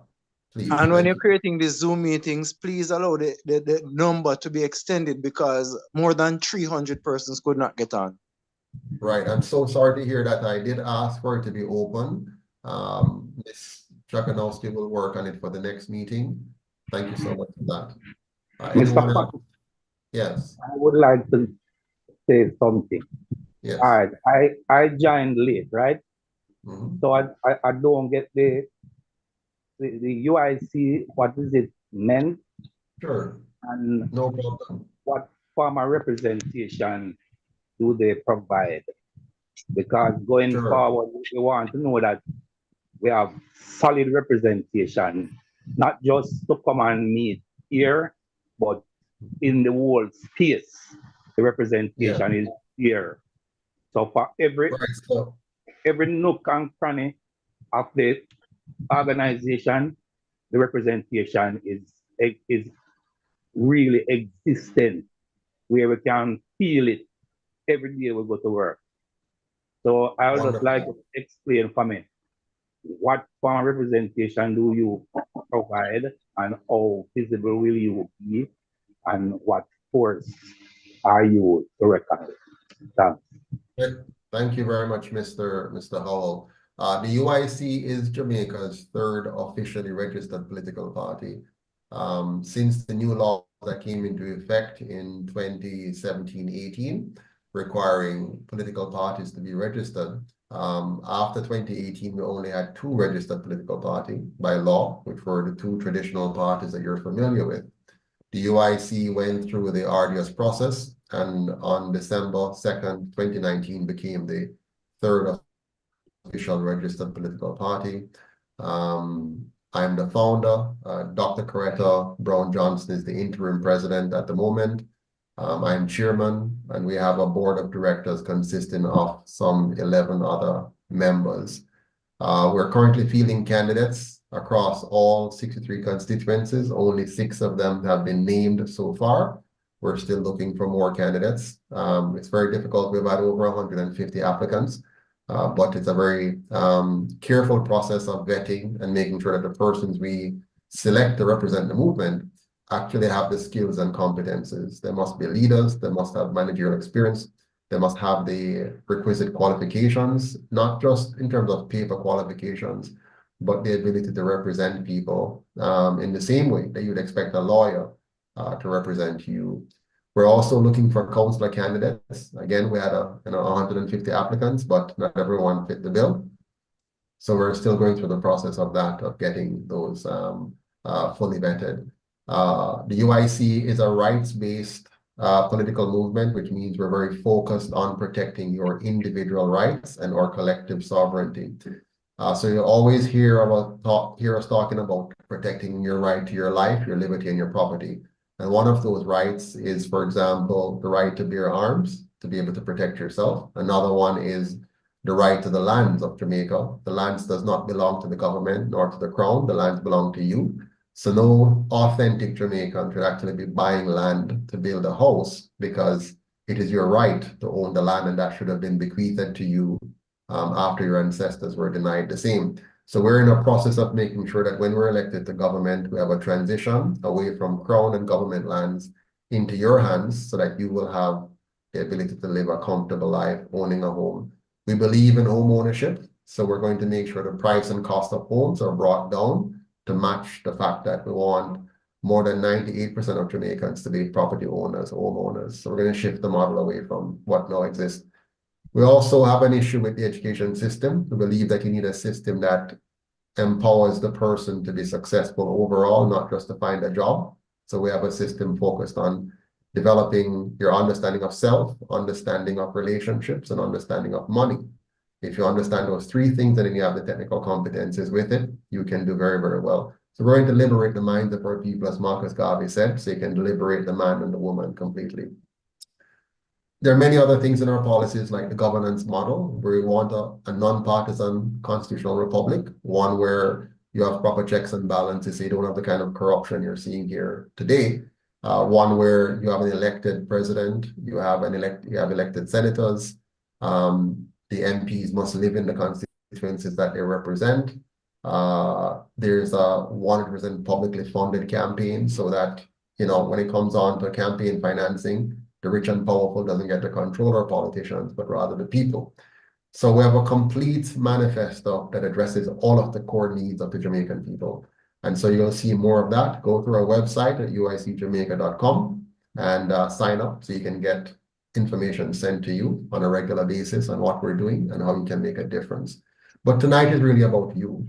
While we're a political party, a political movement more so, we have to be a party to meet the needs of the electoral process. But as a movement, we're more concerned about you, your well-being as a Jamaican, as a citizen. How do we defend your rights? So whether or not you support the UIC is inconsequential. We don't care whether you're UIC or any other particular designation. What matters is that your rights must be protected. So your right to a decent wage for the work that you do, that reflects the kind of risk that you have to take, that reflects the kind of competencies you need to deliver those services, must be addressed. Your working conditions, that's important. Regardless of your political stripe or none, you need to be in a safe space, a space which is equipped for you to do your work effectively, and one where the Jamaican people can be confident that those who are incarcerated are being managed in a way to optimize the outcome for all of us. We believe that you must be able to afford a decent lifestyle, and so we want to protect all of that. You might see recently where the Prime Minister is talking about things like hate speech, and I see where they're trying to bring in gender identity issues, and they seem to be pushing a homosexual agenda. The UIC is 100% opposed to any form of cultural engineering that may be led by and pushed by outside forces on our people. We believe in your right to choose, but we don't believe in the right of the government to force you into having your kids being taught all kind of nonsense and being confused about their gender, or being pushed into accepting a sexual lifestyle that is contrary to our natural being, or to now use legislation to shut up people. by telling them about hate speech. We must allow people to speak freely. We're a movement that protects your freedom of speech, your freedom of movement, your freedom of association, your freedom of choice. And that is why during COVID, we stood up for you. 500 of us marched on Gordon House to say no. We're not saying that we're against, for example, any particular medical care, be it vaccine or whatever. What we're against is any form of force, any form of fraud. So when you have international bodies coming together like the World Health Organization or WEF, or big globalist elites like Gates and others coming together, or big pharma or big data, to say they want to censor people, stop them from speaking freely about what they're concerned about, or wanting to impose one particular medical treatment on everyone, or inciting employers to tell you you're going to lose your job unless you take a particular medication. We as a movement are 100% opposed to anything like that. So our commitment is to you having the freedom to live your life the way you want to, provided you're not using force or fraud to infringe on other people's lives. We are committed to you having a safe, clean, and orderly Jamaica so you can achieve your full potential, your children can achieve their full potential. And as a country, we can actually enjoy the standard of living that has been denied us. You know, for 80 years now, we have trusted two political parties to lead us to a better outcome, and they have failed us miserable. Singapore took 25 years from 1965 to make themselves into a first-class nation. Our current two leading political parties have had 80 years, and we still can't come close to Singapore. Our GDP level is way below theirs. They're at over $80,000 per person. We're at just about $5,000 to $8,000 per person. They have managed to bring their crime rate down to less than 0.2 per 100,000. We're well over 45 to 60 per 100,000. They have been able to create an environment where public transit is low cost, very accessible, and very clean and pleasant. We have a very confused public transportation system that is high cost and poor quality. You know, Singapore has great infrastructure, parks and markets and schools and stuff that the people really enjoy and benefit from. We're still struggling to figure out how to operate our schools, how to operate our markets, how to operate our roads. We're even selling out all of it. You have given us. And my final point, hold on, my final point is this. My final point is this. When we get to a place where the only way government can exist is by selling off more and more of our assets, or by selling out our people to cultural destruction in order to get funding from other people to continue the facade of government, the corruption of government, we know we're heading for destruction. So my job, our job, the goal of the UIC is to give Jamaicans back their country, or for the first time in their country in modern history, and give you the kind of individual sovereignty and collective sovereignty you need to enjoy a better quality of life. Yes, sir, go ahead. Okay. You have come across with a mouthful, and we should say a bellyful. So it is left to us now to digest and see you as the visionary person that you seem to be, and look forward to what you have to offer. But we have to take it one step at a time. And as you are dealing with our welfare matters, where our compensation package is concerned, we appreciate it, and we will want to know that you are in near reach, where we can reach to you in whatever matter we have, so that if we have an issue, we can just snap and you are there, right? So going forward, we will want to know that you make your contact clear to everyone, and however best you can arrange for some unit that we can work through to you. Unit that is connected with us, unit by us, for us, to you. Because we need an avenue to operate in where our welfare is concerned. So well said. Well said. Look forward to getting the contact and keeping the contact and building forces that can be to the interests of every stakeholder. So absolutely. Thank you so much for that, Mr. Howell. And we're now 11 minutes past my closing time, but I want to thank all of you for being here. And those online on a different platform, thank you for joining us. Feel free to share, like, comment. Before you go, I just want to say, Mr. Patterson, I just want to take the time out to commend you for your bold effort and for all that you're trying to do for us. And we appreciate it on behalf of all the officers, the Department of Correctional Service that have been traumatized through the treatment of this government and other government. And all that you're trying to do, I just want to say that I appreciate it. Secondly, how could I become a candidate of your party? Very good. Please go to the website and just click on join. And once you select that, it will allow you to go through the process. If that fails, call our number at 876-293-8012. 876-293-8012. That's 8012. Do you have any delegate on the ground working? Absolutely, absolutely. So just call that number, 876. Somebody can put it in the chat.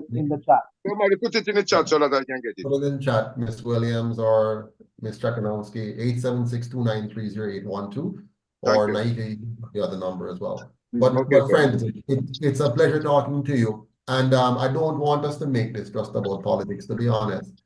I want us to really focus on right now, first and foremost, let's just get the government acting to defend and protect the interest of our correctional workers, because it's very risky. I know we have taken it for granted. We've taken you for granted. I have taken you for granted. I have never really spent a lot of time looking into the work that you do until Ms. Green really brought it to my attention.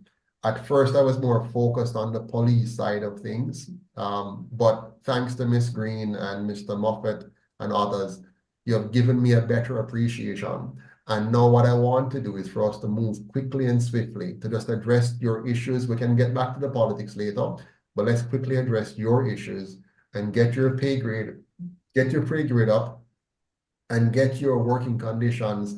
It's not going to be fixed overnight, but at least we need some commitment from the government and the opposition to say, let's identify the problem clearly and stop, pussyfooting around it. Identify the clear and present dangers that exist because of our disregard of this important element in our society, and start chipping away at the institutional problems while addressing immediately the compensation part. That we can address right away. We can immediately bring up the salaries. We can immediately peg it to inflation so we know what's going to happen the following year. And we can address the security issue of you having either a keep and care weapon or getting your own private license without the hassle. Let's just deal with the low-hanging fruits, get those fixed while we then work on the other stuff. And of course, politically, if you see it fit and you wish to support the UIC and help us to form government so we can really fix Jamaica at its core, then so be it. I thank you for that. So please have a good night until we meet again. You'll hear from us shortly. Next Tuesday, I meet with the other members of the team, and you'll hear from us on that. Thanks very much, everyone. Have a good night. Take care. Sleep well. And please know that as of now, the UIC is 100% committed to the rights, the freedom, the benefit, the well-being of all correctional workers across this country.